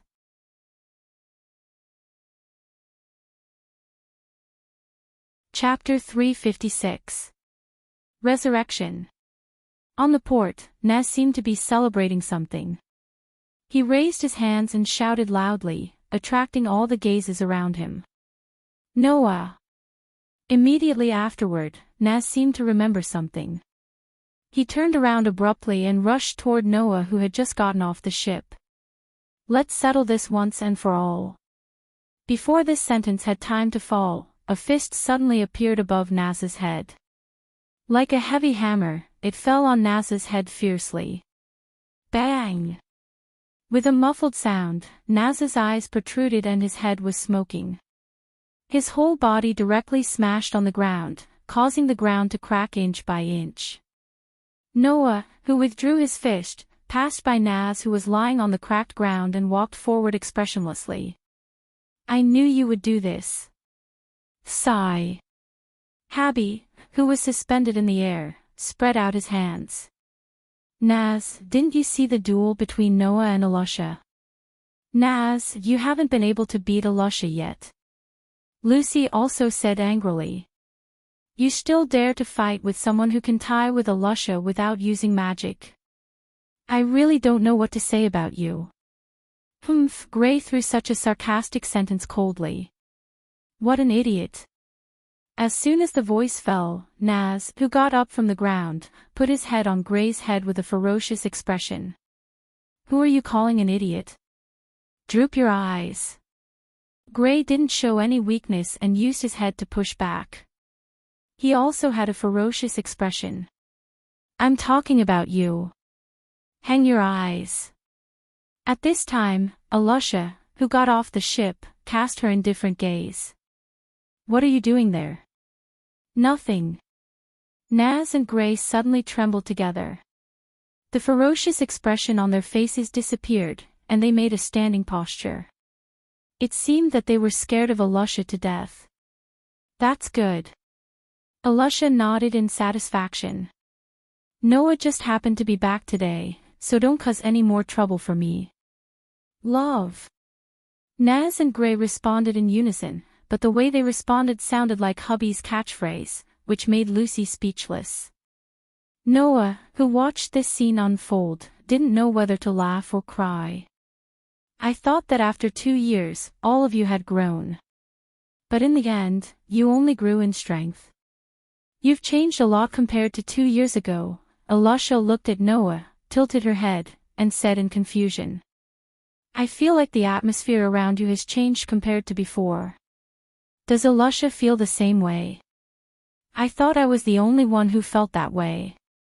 Gray scratched his head and looked at Noah with a puzzled expression. It feels like you're more dangerous than before. Hearing the words of Alusha and Gray, Noah just smiled and did not answer. Noah knows why Alusha and Gray feel this way. Because Noah has indeed changed, and the change is not small. In the world of Dark Bullet, he played with the politicians with superb means, and he also saw enough of the dark side of human nature. Coupled with the experience of Absolute Dual Blades and Night of the Mage, Noah has indeed changed compared to 2 years ago. If Noah 2 years ago could only be regarded as an extremely sharp sword that had just been sharpened, then now, Noah's sword has been stained with enough blood and is no longer a simple weapon. This is the so-called experience. This experience made Noah, who was originally more gentle, become stronger, and his heart was much tougher than before.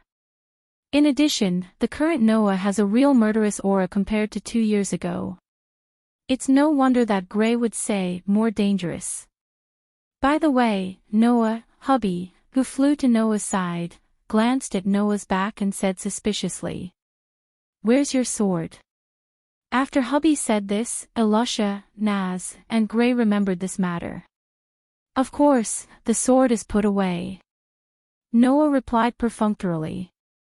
I learned a little trick similar to magic of disguise, which can store weapons in an invisible space.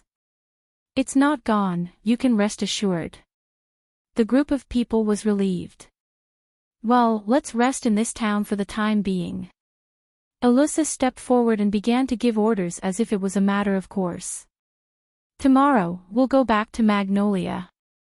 Understood. Everyone responded in unison. At that moment, Naz leaped to Noah's front and gazed at him in excitement. He displayed a passionate smile on his face. Naz raised a hand, and a hot flame ignited on his fist, illuminating Naz's excited face. Noah, I've become a lot stronger in the past 2 years. Is that so? Noah met Naz's eyes that were filled with excitement. He raised his eyes and suddenly smiled. Then let me tell you, I haven't slacked off in the past 2 years, and I've become a lot stronger than 2 years ago. Didn't we agree at that time? The flame on Naz's hand became more and more violent, and his mood became more and more excited. When we meet again, we must decide the victor once more. No way. Hearing Naz's words, Lucy was speechless. You still want to fight? Naz, let's not fight. Habby quickly advised. Noah is very strong. Are you really an idiot? Even Gray couldn't help but scold him. Even Alusha can't defeat him, what else do you want? Isn't that good? Alusha held another opinion and looked at them with a smile. Naz has also become a lot stronger than 2 years ago, and he has always wanted to defeat Noah. Noah, give Naz a chance. Alusha. Lucy looked at Alusha in surprise. No way. Are we really going to fight? Compared to the astonished Lucy, Grace seemed to have understood what was going on and gave up on persuading her. Even Harpy lowered his head and stopped persuading her. Hey, Habby. Lucy couldn't help but say.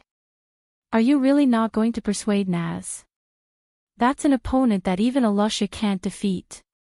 This is also something that can't be helped. Habby sighed. Naz has always wanted to defeat Noah from the beginning. In addition to finding Igoniel, Naz's biggest dream is to defeat Noah.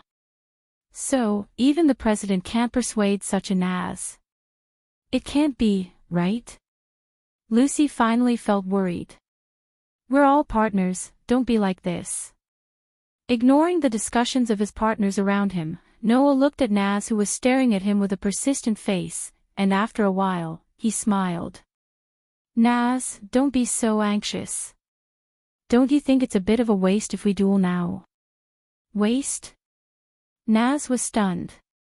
You see, you all said that even Alusha can't do anything to me, but in fact, Alusha is an S-rank archmage, and I'm just an ordinary guild member. Noah smiled slightly. So, Naz, why don't we postpone our duel until we both become S-rank archmages? Naz's eyes suddenly lit up. That's a good idea.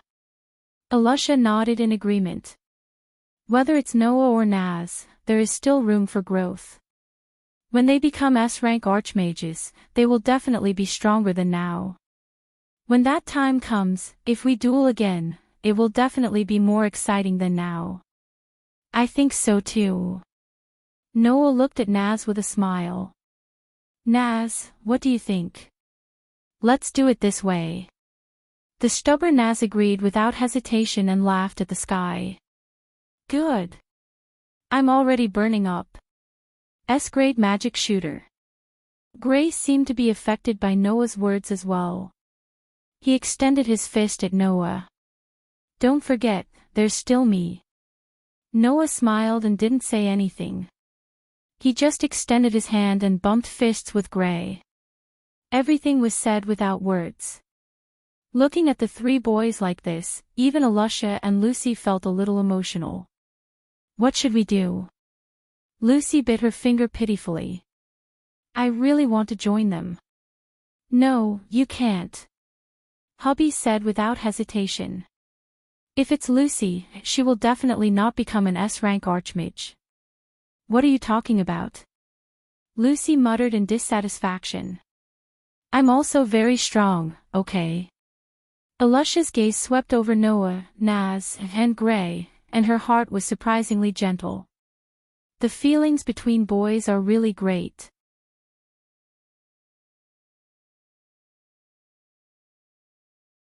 Chapter 357.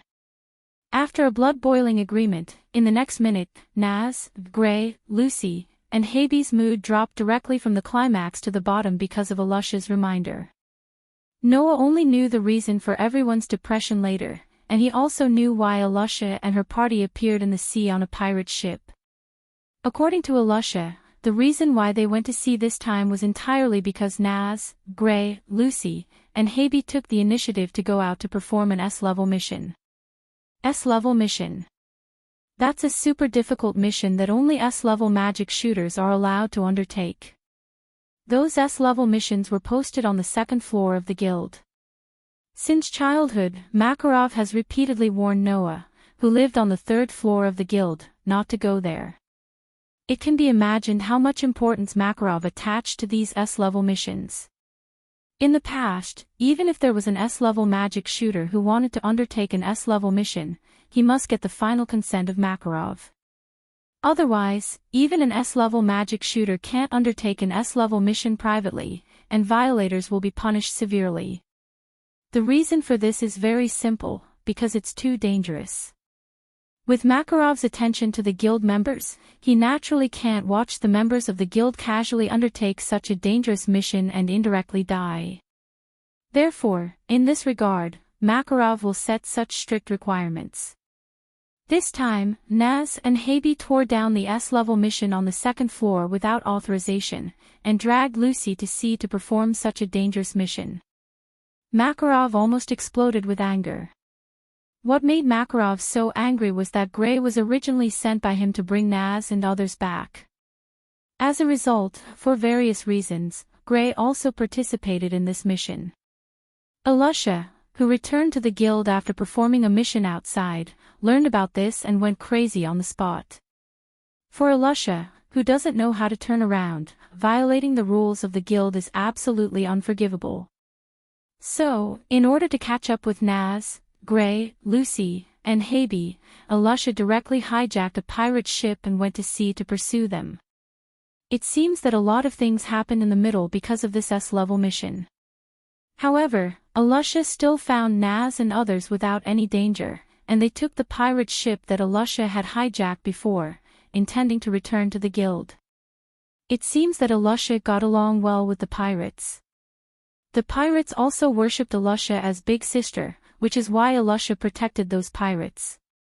After that, Alusha and others on the pirate ship met Noah, who had just returned. There is no doubt that except for Alusha, who is an S-level magic shooter, Naz, Gray, Lucy, and Haby will all be punished for taking on an S-level mission without authorization when they return this time. That's why Naz and others are so depressed. However, Noah feels that it is the greatest blessing to be able to come back safely. Although he doesn't know how dangerous the S-level mission is, Noah has been warned repeatedly by Makarov since he was a child, and he already has the impression that the S-level mission is directly linked to danger. Therefore, it's already very good that Naz and others can come back safe and sound. When Naz, Gray, and Haby escaped to the city to relax because of their low mood, Noah went to find a hotel with Alusha and Lucy. By the way, Alusha is also pulling a small car full of suitcases, at least a dozen or more. Is it necessary to bring so much luggage when you go out to perform a mission? In this regard, Noah has always wanted to complain since he was a child, but Alusha is still as stubborn as before. Even if she performs a small task, she will bring such a large car full of luggage. There are also some armors in the luggage that can't fit in the change space. They may be used, so it is absolutely necessary to bring them. This reason can't be said to be wrong. Therefore, Noah let Alusha do what she wants. Walking on the street to the reserved hotel, Noah, Lucy, and Alusha were chatting. Noah, Haby said that your magic is very, very powerful. Lucy doesn't seem to feel restrained in front of Noah anymore, and she asked Noah curiously. What exactly is your magic? There is nothing to hide. Noah answered straightforwardly. My magic is shatter. It is a magic that can shatter everything that comes into contact with my magic. Don't underestimate this magic just because Noah answered so casually. Alusha said solemnly. Crush is a real high-level destruction magic. In terms of destruction, there are almost no magic in the world that can compare to it. Compared to my change magic and Gray's shape magic, Noah's magic and Naz's magic are very rare. A high-level destruction magic as rare as Naz's magic. Lucy shrunk her neck slightly. It is really powerful, that kind of magic. But its power is also as difficult to control as Naz's. If you are not careful, it can cause a lot of damage. Noah asked. Then what is your magic? Me. Lucy untied a bunch of keys from her waist and raised it in front of Noah, and said with a little joy and pride. My magic is Star Spirit magic. Star Spirit. Noah blinked and remembered. On the side of this world, there was a completely different space from this world. It was called Star Spirit World. And in this Star Spirit World lived a group of strange life forms. They were collectively called Star Spirits. The so-called Star Spirit magic referred to the magic that signed a contract with the Star Spirit of the Star Spirit World. Sorcerers used the key that could summon a certain Star Spirit in the Star Spirit World to sign a contract with the summoned Star Spirit. Once the contract was signed, the Star Spirit would serve the sorcerer as its nominal master. Then, the sorcerers of the Star Spirit could use the key as a medium in battle to summon the Star Spirit that they had signed a contract with from the Star's spirit world, to help them in battle. Noah also accidentally saw this kind of summoning magic in a book. It was said that Star's spirit magic was a very ancient magic. In terms of age, it might be comparable to the Dragon Slayer magic that was born in ancient times. Summoning. Noah nodded thoughtfully. You do have a very interesting magic. Is that so? Lucy seemed to be very happy that Noah valued Star spirit magic, and nodded repeatedly. Noah, are you also interested in Star spirit magic? A little. Noah unconsciously touched his arm. I also have a companion similar to Star spirit that can be summoned to help me at any time, so I am quite interested in Star spirit magic. Hearing this, even Alusha was curious. You also have a companion similar to Star spirit that can be summoned to help you in battle? Yes. Noah smiled. If there is an opportunity in the future, I will introduce them to you. Wow, I didn't expect Noah to be the same type of sorcerer as me. Lucy smiled happily, then suddenly thought of something and took out a silver key from her bag. After hesitating for a moment, she reluctantly handed it to Noah. This is for you. This is. Noah subconsciously took it, held the silver key, and looked at Lucy in confusion. This is a Star Spirit key. This was bought in the shop not long ago. Because I already have the same type, I haven't signed a contract with it. Lucy gave Noah a cheerful smile. I will give it to you, you have to use it well. Is this okay? Noah frowned. For a Star Spirit sorcerer, the number of Star Spirits is directly related to their strength. It's okay, this is just a generic type that can be bought in the shop. Lucy explained. In this mission, I got a very precious key. There are only 12 keys to the 12 zodiac gates in the world, so I can't give it to you. Is that so? Noah hesitated for a moment, then his expression relaxed. If that's the case, then I will accept it. Yes. Lucy pretended to nod. That's right. Seeing this, Noah laughed and shook his head. This newcomer is quite interesting.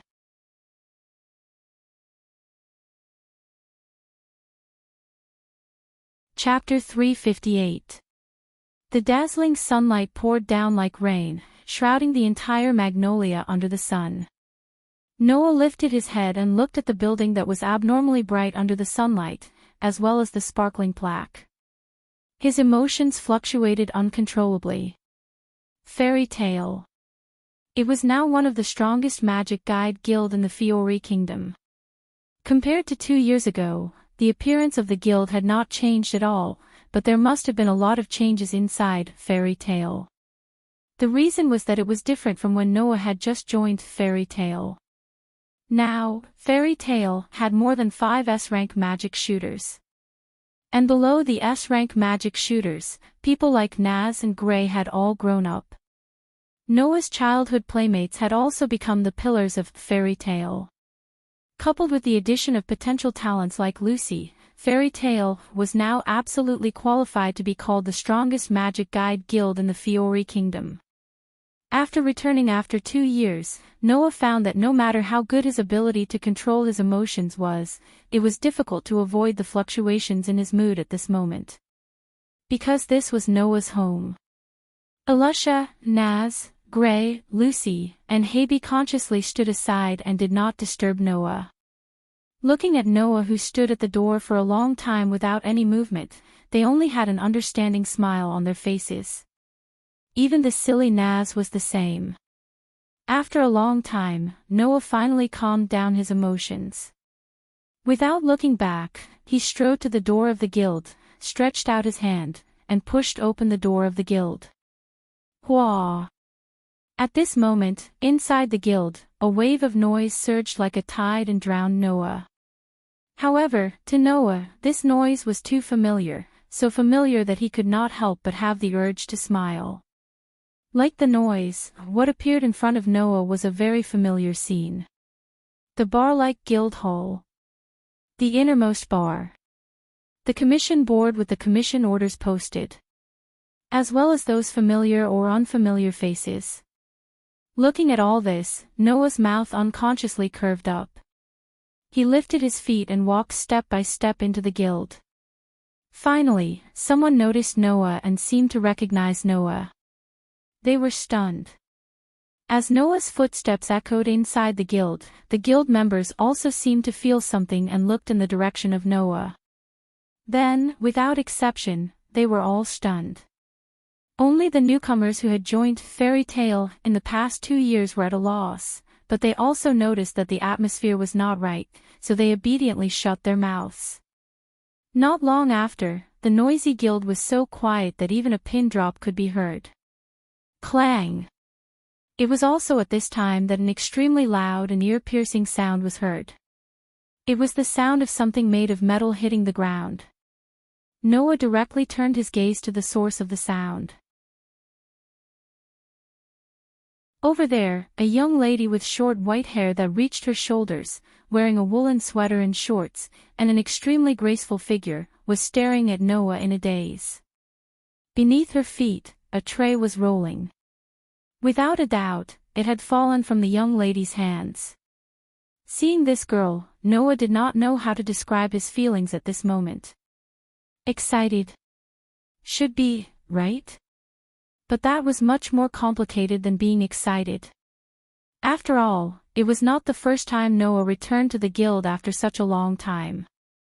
Suppressing the emotions in his heart, he came in front of the girl who was staring blankly at him, bent down, picked up the tray that fell on the ground, and put it back in the hands of the girl. Can't even hold the tray properly. Looking into the silly eyes of the girl, Noah reached out his hand and lightly scratched her small nose. Then I'll have to consider whether I should let you cook a meal to celebrate my return, Lysana. As soon as this sentence came out, it seemed to have awakened everyone present. Finally, everyone present reacted to the situation. After rubbing his eyes and confirming that the one standing in front of her was Noah, all the people who knew Noah blushed. Oh, oh, oh, oh, oh. In the next second, shocking cheers resounded throughout the entire guild. The cheers were only for one person. Yes. Just for one person. For Noah. Big brother Noah. Lysana threw herself into Noah's arms without hesitation. Noah. A short distance away, a group of old guild members, who had known Noah since he was a child, jumped up and pounced on Noah, giving Noah a fright. Just as Noah was about to be drowned out by the crowd, an old but extremely powerful voice sounded. All of you, stop. A bunch of idiots. Like a paralyzing curse, the cheers of the entire guild came to an abrupt halt. Those who were pouncing on Noah froze on the spot, but the excitement on their faces didn't subside in the slightest. Under such circumstances, a short old man with a walking stick slowly walked out of the crowd. His eyes were fixed on Noah and did not move away for a moment. Grandpa.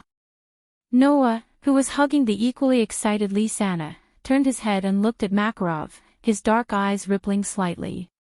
Compared to the excited guild members around him, Makarov didn't have the slightest bit of emotion on his face. Instead, he had a peaceful expression, as if he was looking at a child returning home. You're back. Noah nodded heavily in response. I'm back. A smile gradually appeared on Makarov's face, and soon it turned into a laugh that almost covered his entire face. The banquet is starting. Oh, oh, oh, oh, oh. Deafening cheers once again resounded throughout Fairy Tale. Looking at the cheering guild members in front of him and Makarov, who was laughing cheerfully to hide his emotions, Noah glanced at Alyssa and the others standing at the entrance of the guild with smiles on their faces. Feeling the soft touch of Lysana in his arms, something in his heart seemed to melt. At this moment, there was only one sentence left in Noah's heart. True enough.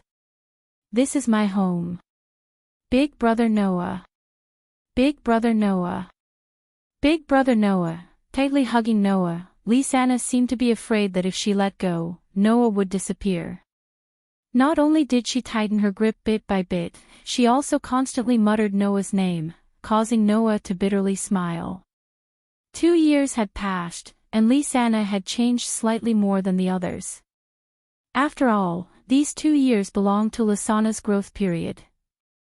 Not only did the 17-year-old Lisa not lose her previous cuteness, but she also had a hint of a mature woman.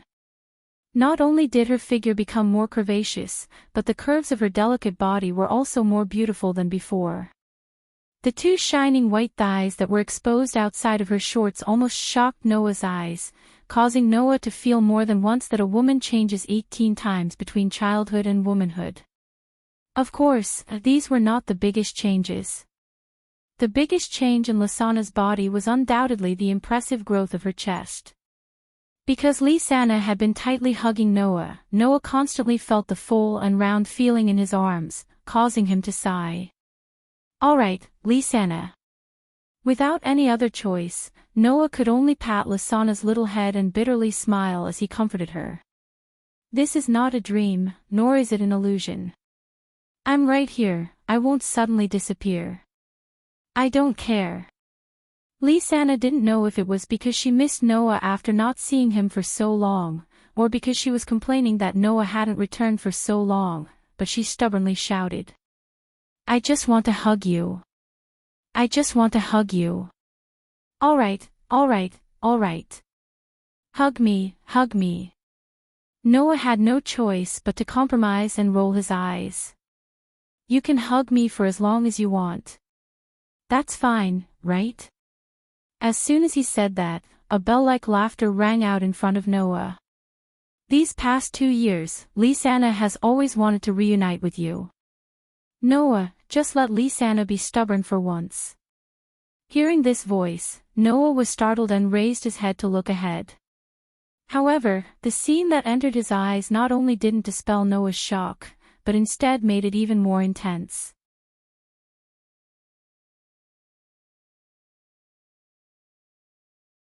Chapter 359. Hee. With a sweet smile that could intoxicate any man, the beautiful young lady stood in front of Noah with her hands behind her back. She bent her delicate body forward and stared at Noah with a pair of gentle eyes that could melt one's heart. Strange ripples undulated in her heart.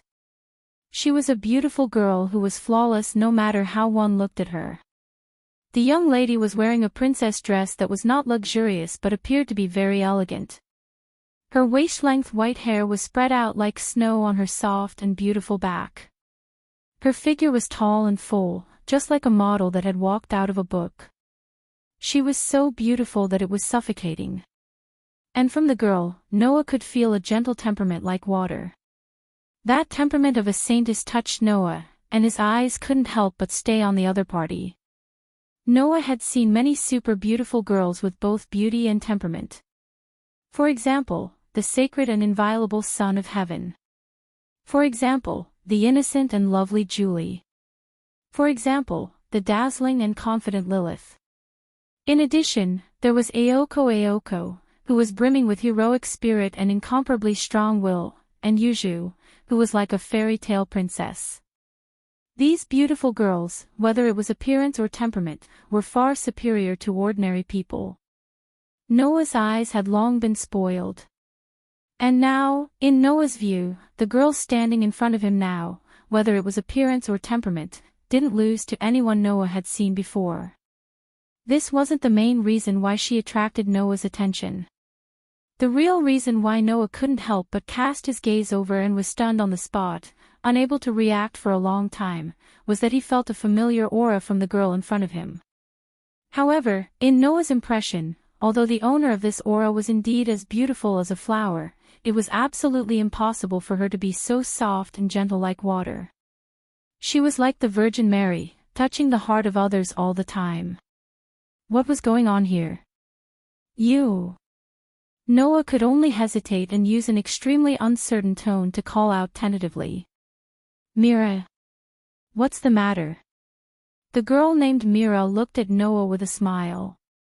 You don't recognize me. When Noah heard this sentence that was equivalent to an admission, he was stunned on the spot without any surprise. Mira. It's really Mira. The elder sister of Elfman and Lisanna. The delinquent girl who fought with Alusha all day long. The magic shooter who became an S-rank magic shooter at the age of 16. The Mira Jenny who used demon souls as a means of battle. Looking at the girl who was smiling at him with an extremely gentle and sweet smile, Noah felt as though his worldview had been impacted. No matter what, he couldn't overlap the girl in front of him with the girl in front of him.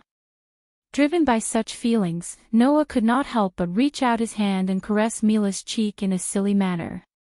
Are you really Mira? If it was the Mira that Noah knew, she would definitely blush when Noah touched her face like that. Then, she would fly into a rage out of humiliation and throw a punch at Noah's face. Moreover, she would definitely not show any mercy. However, the Mira in front of him seemed to be determined to destroy Noah's impression of her. When she felt Noah's hand caressing her cheek, she actually reached out and placed her hand on the back of Noah's hand. She closed her eyes and cupped it as though she was very warm and nostalgic. The expression on her face was so gentle that it could make one go weak on the ground. Looking at Mira like this, Noah completely forgot to react for a moment. He felt as though his heart was about to be captured by this gentle girl in front of him, and he was immersed in her bit by bit. Humph. Just as Noah was about to be unable to resist Mira's gentleness, a cold snort sounded. At the same time, Noah felt someone pinch his waist. Ouch! This pinch caused Noah to cry out in pain. At the same time, Noah finally came to his senses and hurriedly retracted his hand with an awkward expression on his face. Ha! Mira smiled knowingly at Noah's reaction. Big brother Noah. At some point, Lisanna lifted her head from Noah's embrace and glared at Noah with resentment. I know big sister Mira is very charming, but you should come back to your senses. Your eyeballs are about to fall to the ground. What are you talking about? Noah felt even more awkward and could only pinch Lisanna's cheeks and pull. I'm just surprised. Whoa whoa whoa. Lisanna wriggled her cheeks unwillingly and looked as though she wouldn't believe it even if she was beaten to death. But to be honest, Noah was indeed very surprised. Although people changed, could the once violent Mira really become so gentle and elegant in just 2 years? But on second thought, Noah felt that it was only natural. After breaking free from Noah's grip, Lisanna looked at the relieved expression on Noah's face and asked curiously, Big brother Noah, aren't you curious about big sister Mira's change? That's a change that even surprised us. Mira also looked at Noah with a smile, as though she was enjoying Noah's surprise. Although I'm a little surprised, I don't find it strange, Noah said as he scratched his cheeks in front of the two sisters. After all, the Mira I know isn't a bad girl, but she became strong in order to protect her younger siblings. Isn't it natural for such a gentle person to become even more gentle for someone? Hearing this, Mira was stunned for a moment. Then, she looked at Noah with a gentler gaze. That's true. Lisanna nodded. Big sister Mira has always been gentle. Now that she's become even more gentle for someone, it's not strange at all. Lisanna stared at Noah angrily and emphasized the word, someone, causing Noah to be confused. Why are you looking at me like you're looking at a criminal? It's not like she's become so gentle because of me, right? That's what someone is thinking. At this moment, a rough voice sounded in Noah's ears. Big sister isn't the only one who's changed, Noah. A dark-skinned muscular man appeared behind Mira and entered Noah's sight. He laughed loudly at Noah. Long time no see, Noah. Elfman. Noah was surprised. I thought you went out to work. Noah, I saw you, big sister, and Lisanna catching up with each other here, so I didn't want to disturb you. Elfman raised his thick arm and patted his elbow. How is it? I've become more manly, haven't I? It should be said that you've become more violent. The one who said this was a girl sitting at a table nearby, hugging a large wine barrel and smiling drunkenly at Noah. Yo, Noah, long time no see. Karna. You're here too. Noah's eyes lit up, but when he saw the large wine barrel in Karna's arms, he smiled helplessly. You haven't changed much compared to 2 years ago. Is that so? I feel that my alcohol tolerance has increased a lot. Karna let out a burp as she grinned from ear to ear. You've also become more manly than before.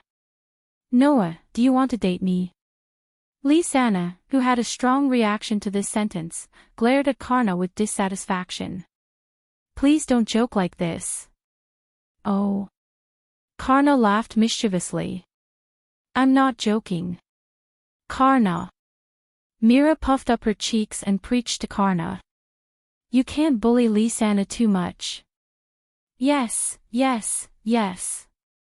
Karna laughed heartily as she picked up the wine barrel and began to gulp down the wine. Her domineering drinking style made Elfman take a few steps back. Looking at his childhood friends who had changed or not, Noah revealed a sincere smile. Noah.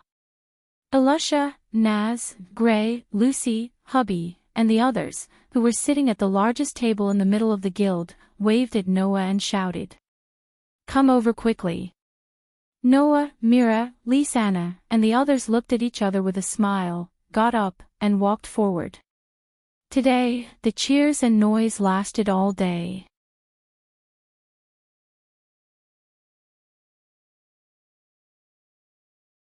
Chapter 360. Until the sun set in the west, the noise and cheers that had been ringing in Fairy Tale for an entire day gradually died down, allowing the guild to regain its tranquility. Few outsiders knew that today, none of the magic shooters in the Fairy Tale Guild went out to work, but instead held a banquet for the entire day. The main character of the banquet was naturally Noah. Under the support of his companions, Noah spent the day in a noisy atmosphere. It wasn't until the evening that he heaved a sigh of relief after the departure of his guild members. But today, the smile on Noah's face never disappeared, and the number of times he smiled was more than any other day in the past 2 years.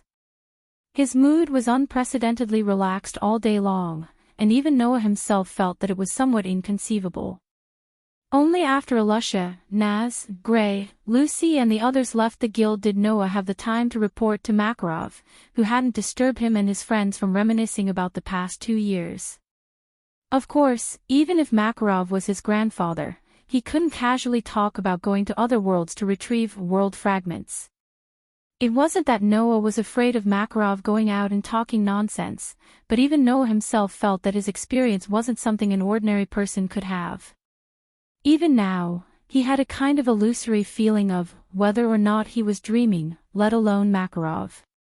Thus, after hiding the matter of between worlds, world fragments and his travels in various worlds, Noah chose to talk about his own experiences.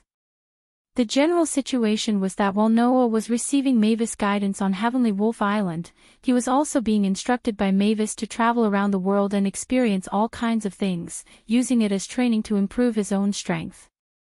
Truly worthy of being called a first-generation talent. She knew that you wouldn't improve much if you only stayed on Heavenly Wolf Island to train, so she let you go out to increase your knowledge and experience, train yourself and improve yourself. Makarov sighed from the bottom of his heart.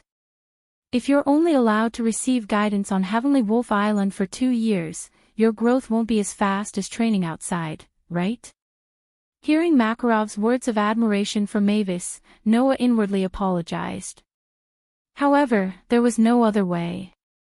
Noah's experience could only be described in this way. Otherwise, it would be too far-fetched. Even if Makarov was willing to believe it, he probably wouldn't agree to let him go to another world if he knew about it. Even if he has already passed away, the first generation has always been paying attention to the fairy tale and protecting us. Sitting at the bar, Makarov looked at the street outside the door, his old face full of determination. That's why we have to protect Fairy Tale, no matter what. Absolutely. Hearing this, Noah nodded heavily. Although he didn't know whether Mavis was really always watching over Fairy Tale, Noah and Makarov had the same feelings. No matter what, this family had to be protected. This was absolutely necessary. The current you is definitely stronger than before. I can no longer feel any trace of magic on your body. It seems that you are no longer at a level where I can casually see through your strength. Makarov turned his gaze to Noah, looking at the grandson he was most proud of, and smiled with gratification. Although I knew from when you were young that you would surpass me one day, I didn't think that this day would come so soon. Grandfather, please don't say that, Noah hurriedly said. If it's grandfather, you will definitely be stronger than me. It's fine even if you don't say such words to comfort me. I won't feel disappointed just because my grandson has grown so much. In fact, I will be very happy. Makarov laughed, but after laughing, his expression turned serious. You are the same as your brother. Both of you are growing at an astonishing speed. Now, I don't even know if I am a match for you. Hearing this sentence, the expression on Noah's face also converged little by little. Compared to you, Laxus really makes me feel uneasy. Makarov sighed. That child's heart is already filled with power. To him, only power is everything. He doesn't have the same dedication to the guild and his companions as you do. I am really worried that if he does something wrong in the future, will I be able to stop him? Saying this, Makarov's wrinkled eyes showed deep worry. Noah knew that Makarov's worries were not superfluous. With Laxus's personality, it was really possible for him to do something crazy. However, Noah did not agree with Makarov's understanding of Laxus. Makarov felt that Laxus did not attach much importance to the guild and his companions. In fact, Noah knew that this matter was the exact opposite. Perhaps Laxus did not have much of a sense of belonging to his companions in Fairy Tale, but Laxus definitely cared more about the guild than Makarov imagined. He had known Laxus for a long time. Makarov was too worried about Laxus's future, so he did not see through Laxus's heart. However, Noah had long noticed the dedication in Laxus's heart to the guild. It was just that this stubbornness was slightly distorted, which had resulted in the current Laxus. Grandpa, don't worry. Noah said faintly. If Laxus doesn't do anything, then it's fine. If he does, then I will deal with it. When he said this, although Noah's tone was very indifferent, Makarov felt a great amount of pressure from it. Makarov looked at Noah, who was emitting a terrifying aura, with some surprise. He finally understood. Perhaps, this grandson of his was stronger than he imagined. Perhaps, Noah had really become stronger than him. Realizing this, Makarov fixed his gaze on Noah. After a long time, he revealed a relieved smile. Then I'll leave it to you. Noah nodded his head heavily once again, and his heart was filled with excitement. Laxus, I hope you don't disappoint Grandpa. Otherwise, this time, I won't be like before, stopping here. When night fell, Makarov also left the guild, leaving the guild in a deathly stillness. Noah returned to his own room. Compared to 2 years ago, the room hadn't changed at all. He touched the table and wardrobe. When he felt that there wasn't even a speck of dust on them, the corner of his mouth couldn't help but curl up. Noah didn't need to confirm with anyone, and he could guess who was the one who cleaned up his room during the 2 years that he wasn't in the guild and kept his room free of dust. Who else could it be apart from her? Of course, Noah didn't know that he had only guessed half of it. In these 2 years, apart from Lisanna, Mira also came to clean Noah's room almost every day. She kept Noah's room almost exactly the same as it was 2 years ago. Lying on the bed that was obviously washed and changed, Noah held a magazine and flipped through it. In this magazine, whether it was the cover or the bottom page, there were all kinds of fashion photos of Mira in the most conspicuous places. Noah only found out today.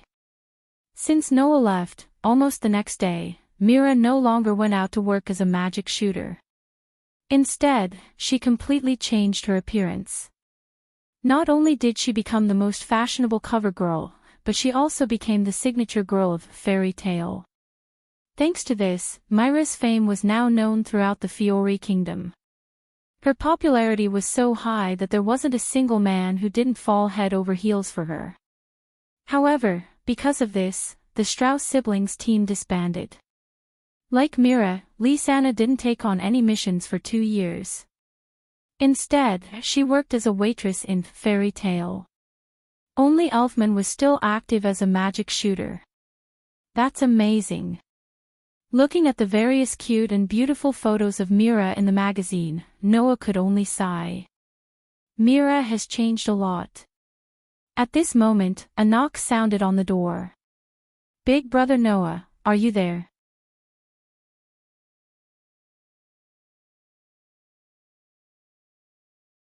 Chapter 361. Big brother Noah, are you there? Following this sentence, there was a knock on the door. Noah had just retracted his gaze from the magazine in his hand when the person standing outside pushed the door open. Not long after, Lisanna's head popped in and entered Noah's sight. I'm coming in. Lisanna didn't have any intention of asking for Noah's permission. She walked straight into Noah's room and closed the door behind her. Perhaps it was because she had just taken a shower, but the moment she entered the room, a fragrant scent filled the room. Her beautiful white hair was stained with water droplets, proving that she had just taken a shower. She was still wearing a woolen sweater and shorts. Her impressive bosom was extremely prominent, and her 2 white thighs were dangling in the air. It was extremely eye-catching. This made Noah sigh in his heart. Not only Mira, but even this little sister of the Strauss family had changed a lot. At the very least, her every move was truly attractive. In other words, she had grown up. She had grown up in all aspects. Just like how Noah paid attention to Lisanna, Lisanna also paid attention to Noah the moment she entered the room. Compared to 2 years ago, Noah's appearance hadn't changed much, but his temperament had changed a lot. From Lisanna's point of view, her big brother Noah had become more manly than before. However, when Lisanna saw the magazine with Mira's photo on the cover in Noah's hand, her cheeks suddenly puffed up, and she became angry. What's wrong? Seeing Lisanna's angry expression, Noah couldn't help but laugh. It's already so late, why aren't you sleeping? What are you doing here? Big brother Noah, do you not want to see me? Lisanna said as if she was throwing a tantrum.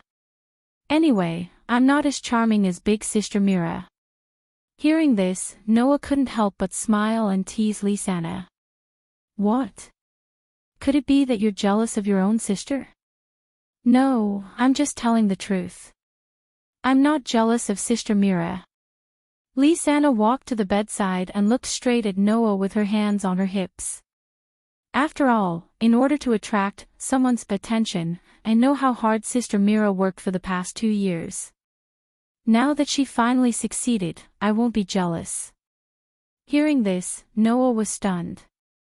When he connected the dots between her gaze and the content of her words, he was speechless. Noah wasn't an idiot. If he still couldn't understand what she meant, then it would have been a waste of his efforts to create a fairy tale in the world of Pitch Black Bullet. Hence, Noah could only ask cautiously. There's someone you're talking about, don't tell me it's me.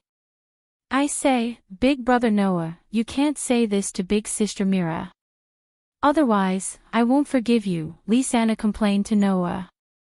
Have you forgotten what you said to big sister Mira before you left the guild? Before I left the guild. Noah immediately searched through his memories.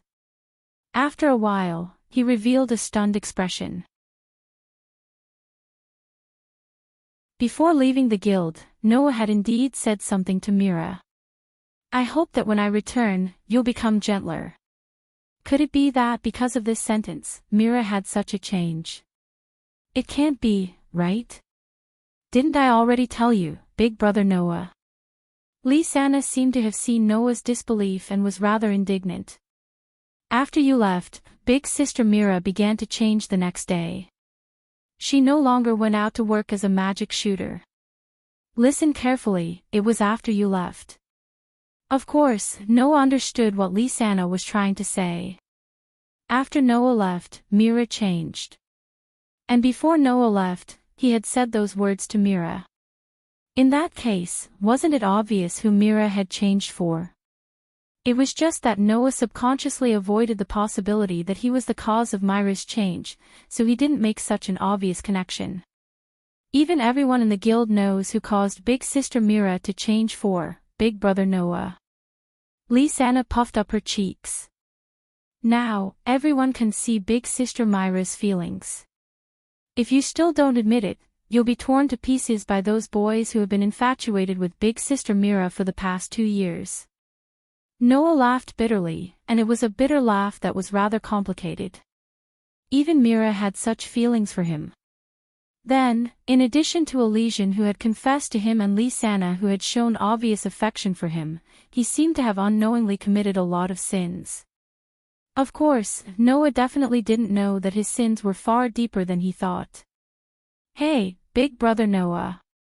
Lisanna's tone seemed to have become rather complicated.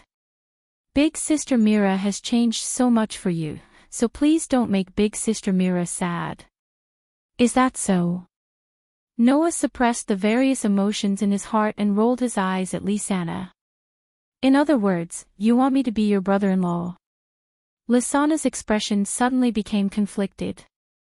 With Lisanna's feelings for Mira, of course she didn't want to see Noah betray Mira's feelings. But then, was she going to give up on Noah, who she had always liked since she was young? In that case, it would be Lisanna's turn to be heartbroken. I don't care. Lisa couldn't think of a reason, so she could only be willful. No matter if it's me or Big Sister Mira, you can't make us sad. What does that mean? Noah was astonished. I can't make both of you sad. Do you mean that I have to accept both of you? Accept both sisters? Let's not talk about whether Mira and Lisa would agree or not. If they really did that, then what about the 3-year agreement between Noah and Sage Tianzi? It had been almost a year since he left the Black Bullet. In another 2.5 years, Noah would have to return to the world of the Black Bullet. At that time, if Sage Tianzi didn't have that kind of feelings for Noah, then it would be fine. But if he still had that kind of attachment, then Noah had promised to give him an answer. This answer could also be a rejection. But to let a girl wait for 3 years only to be rejected, wasn't that too cruel? Besides, it wasn't that Noah didn't have any feelings for Sage Tianzi.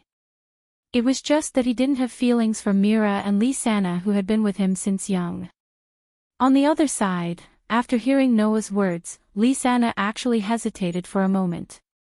But perhaps she felt that she shouldn't have hesitated like this, so she glared at Noah angrily. In short, if you make Sister Mira sad, I definitely won't forgive you. If you make me sad, I definitely won't forgive you. You're practically giving me an unsolvable problem, aren't you? Noah retorted. Besides, even if I have the ability to protect both of you from harm, what about the others? Others? Lisa was stunned at first. When she realized what this sentence meant, her eyes widened and she pointed at Noah in disbelief. Could it be that Brother Noah has another woman outside? What you said is a little wrong, right? Noah realized that he had said something wrong, so he braced himself and said, You're saying it as if I have another woman here. Perhaps this sentence angered Lisa, but with a bang, Lisa slammed the bed and cast a gloomy look at Noah. In other words, Brother Noah really has another sweetheart. What you said is a little wrong, right? Noah couldn't help but look away. Can't it be that there's another girl who likes me, something like that? Noah's voice was getting weaker and weaker. This was because Lysana's head was slowly lowering, and her face was buried in the shadow of her bangs, so no one could see her expression clearly. That.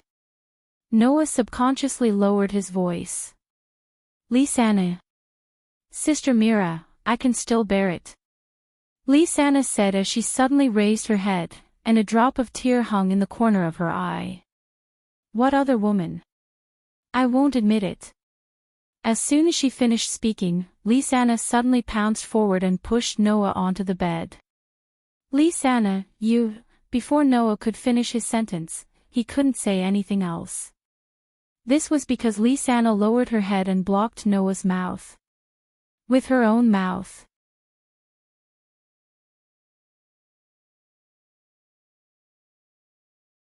Chapter 362. By the time Noah reacted, a soft and fragrant tongue had already probed into Noah's mouth, which was slightly open due to his excessive surprise, and instantly tangled with Noah's tongue. That sweet touch was transmitted to Noah's nerves through the lips and tongue, causing Noah to involuntarily open his eyes wide. Looking at Lysana, who was clumsily and unskillfully kissing him with her eyes closed, his heart was filled with astonishment. Noah didn't know that when he was young, he had already been secretly kissed by Mira and Lysana. However, Noah wasn't inexperienced in kissing. Don't forget, in the world of the Night of the Magi, in order to provide magic power for Qingzi and Yuzhu to open up the blocked magic circuit, Noah had also forcefully kissed Qingzi and Yuzhu. But unlike Qingzi and Yuzhu, Lysana's kiss had the greatest impact on Noah. After all, one was a childhood sweetheart who had grown up with him, the other was a cohabitant who lived together for benefits, the other was an uncontrollable emotion that took the initiative to kiss, and the other was an action that had to be done because of external factors. The difference between the two could be imagined. In addition, Noah had never thought that Lysana would one day do such a bold thing, so it was easy to imagine how much astonishment he had in his heart. Woo! Chirp! And while Noah was still astonished, Lysana seemed to be getting more and more familiar with the feeling of kissing. Her tongue nimbly entangled with Noah's tongue, and began to spit out scorching hot breaths. Even her cheeks were faintly rosy. The feeling of tongues entangling with each other was enough to make Noah dizzy, but what really made Noah's heart tremble was Lysana's soft and delicate body. Her delicate body pressed down on Noah without the slightest gap, as if she didn't want to let Noah escape. Lysana's pair of long legs that were exposed to the air unconsciously rubbed against Noah's legs. Her delicate body was also slightly trembling because of her overly bold behavior. The fullness of her chest squeezed Noah tightly. That sensation made Noah realize once again that she was no longer a child. It was also the culprit that caused Noah's mind to go blank for a moment. After a while, Noah finally reacted. He grabbed Lysana's shoulder and pulled hard, pulling her lips away from his. Huff, huff, huff. Perhaps it was because she was too focused and hardworking, but Lysana's cheeks were rosy and her eyes were misty. Her mouth panted, allowing her sweet breath to hit Noah's face, causing Noah's heart to waver. Lysana, I don't care. Ignoring Noah's hesitation, Lysana reached out and cupped Noah's face as she gazed at Noah with a dazed expression. Whether it's Sister Mira or any other woman, Big Brother Noah is mine. I won't give you away so easily. After saying that, without giving Noah a chance to reply, Lysana panted and lowered her head, once again pressing her lips against his. Her tongue was as nimble as a small snake. In an instant, it drilled into Noah's mouth, kissing him without care. Feeling Lysana's kiss that seemed to want to pour out all the feelings in her heart. Noah's heart trembled, and trembled again. Although he was more or less aware of the feelings in Lysana's heart. But Noah had never known this feeling. It was actually so dense. At the very most, how long had Noah and Lysana been together? It was said that they were childhood sweethearts who grew up together. However, Noah joined Fairy Tale at the age of 10 and only went out to do missions at the age of 11, where he met the Strauss siblings. After that, in order to master crush magic, Noah left Fairy Tale for 4 years. After that, he went to another world and left Fairy Tale for 2 years. Thus, if one were to really count, Noah and Lisanna had only been together for 2 years. 2 years of being together had caused such a young girl to be so infatuated with him. There was a difference of 4 years and 2 years in between. If it was a normal situation, even if he once liked someone, this feeling would gradually fade under the erosion of time, right? But Lisanna's feelings were still so strong. Under the test of time, the feelings in one's heart would indeed fade, but there were also some that would grow stronger because of longing. Lisanna was clearly the latter. That was why she could no longer endure it. Mira was clearly the latter. That was why she could change her appearance for Noah, all because of a casual sentence from Noah. At that moment, Noah finally realized how much weight he was shouldering. Just as Lisanna said, no matter who was sad, Noah was not worthy of forgiveness.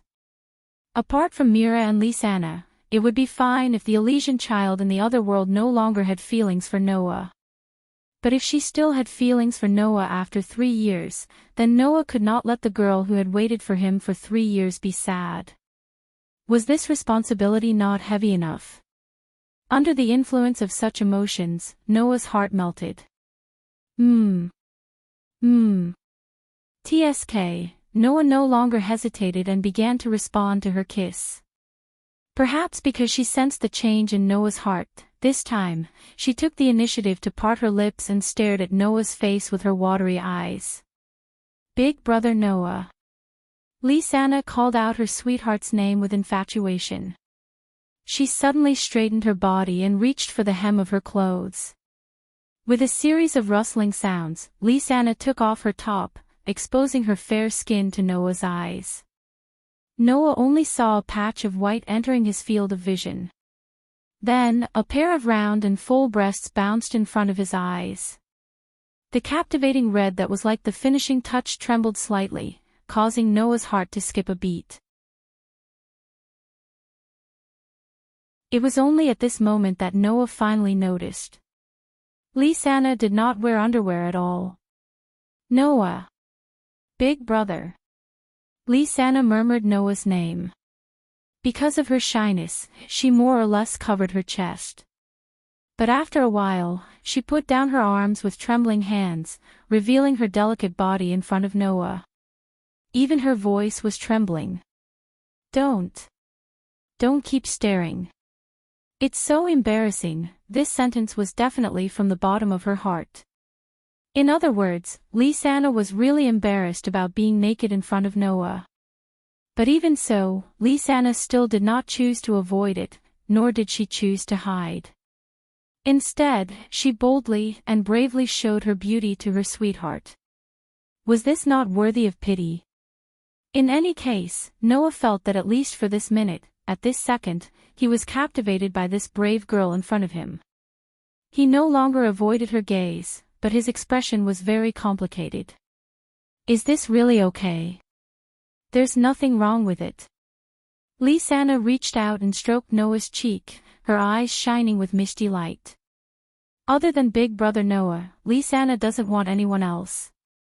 Saying this, Lisanna directly hugged Noah, squeezing her pair of full breasts and moving her lips towards Noah.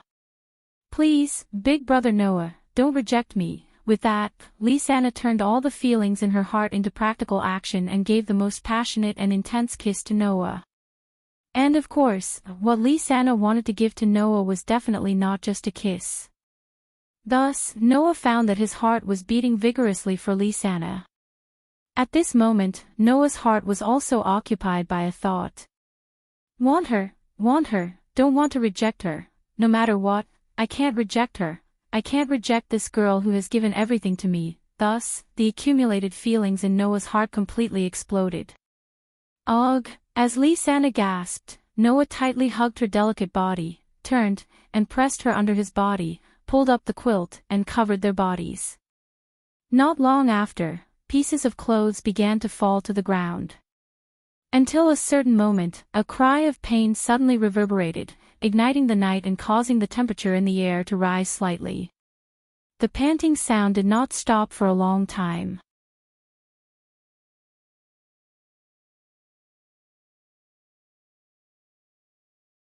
Chapter 363.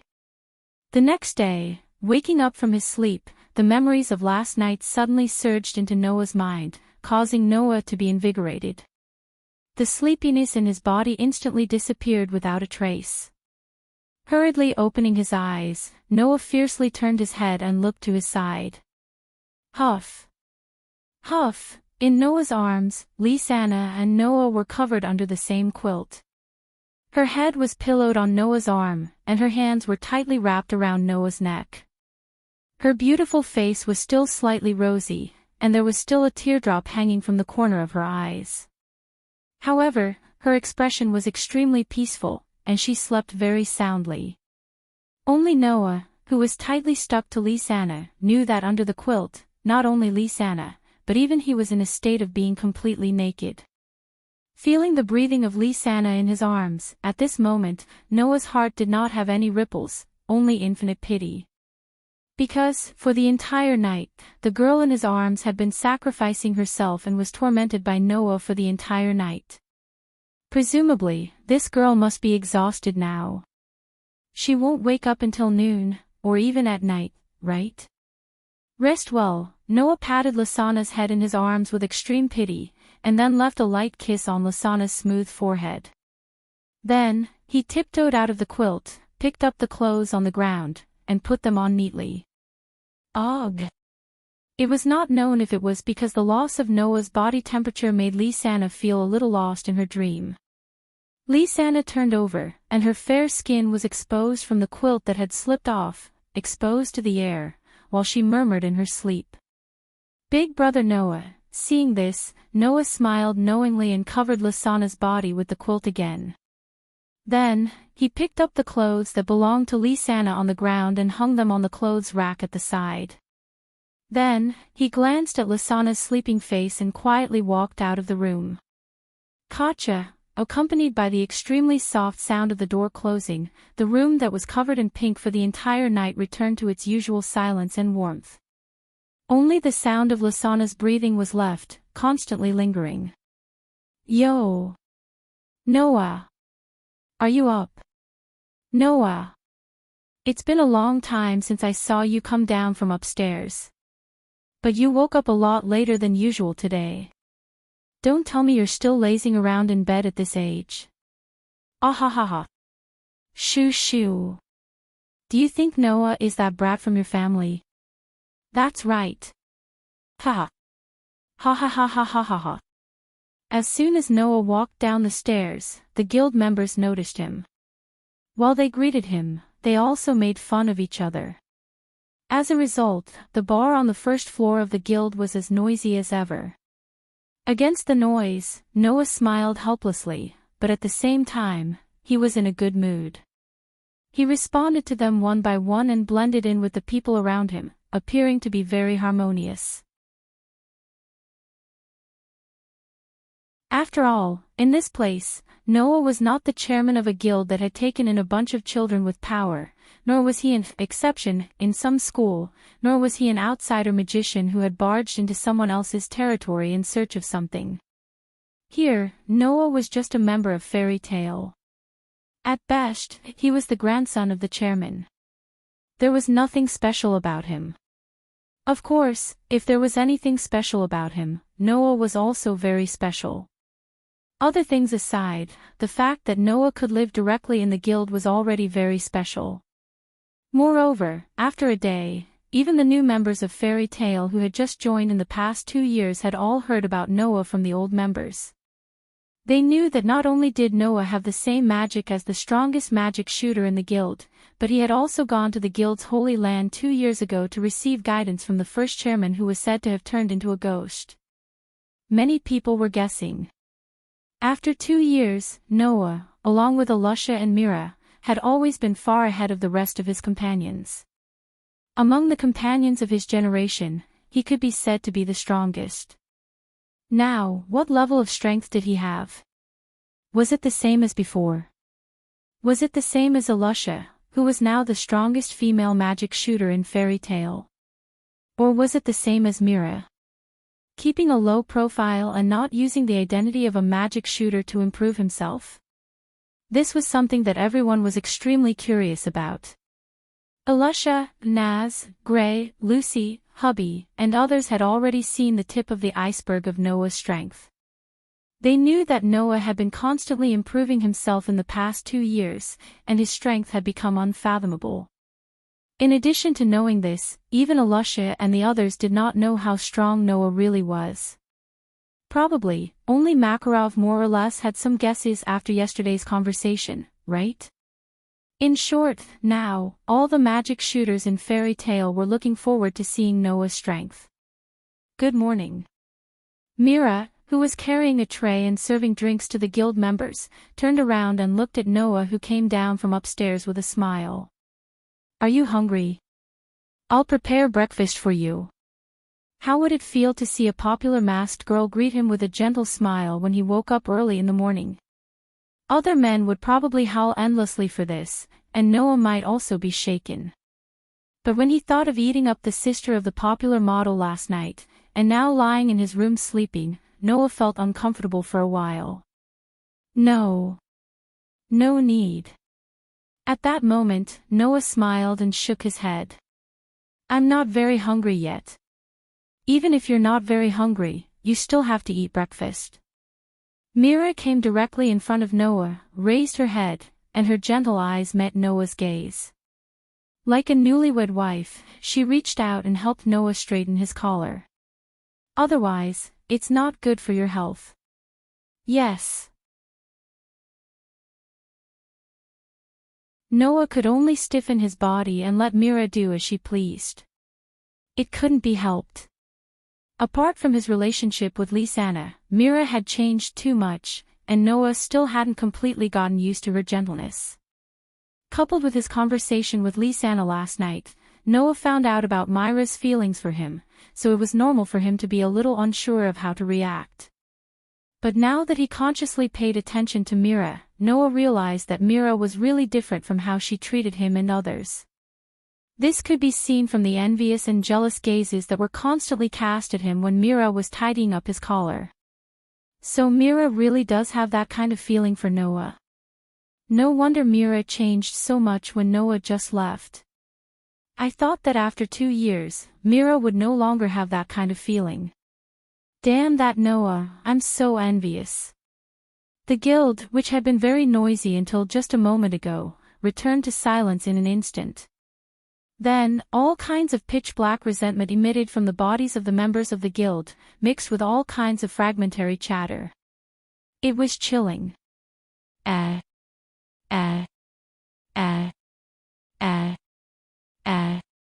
In the crowd, Lucy, who saw this scene, was also extremely surprised and let out a puzzled cry. The person that Miss Mira likes is Noah. Ha! The naked Gray glanced at Lucy from the corner of his eyes. That's something that everyone knows, isn't it? As soon as he said this, Alusha and Naz at the side turned to Gray in disbelief.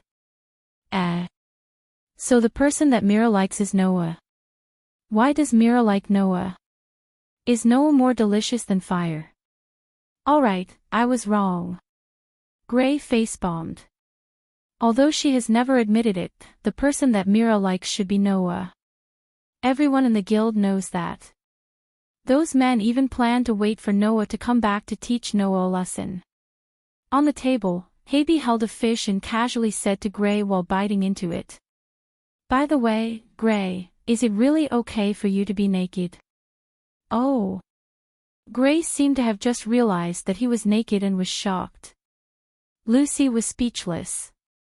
On the other side, Noah, who could only be manipulated by Mira, suddenly frowned and reached out to grab Mira's hand that was moving on his collar. Mira looked at Noah in a daze. However, Noah did not pay attention to Mira. Instead, he pressed Mira's hand down, took a step forward, and looked at the entrance of the guild. There, a few figures slowly appeared and walked towards the guild, one step at a time.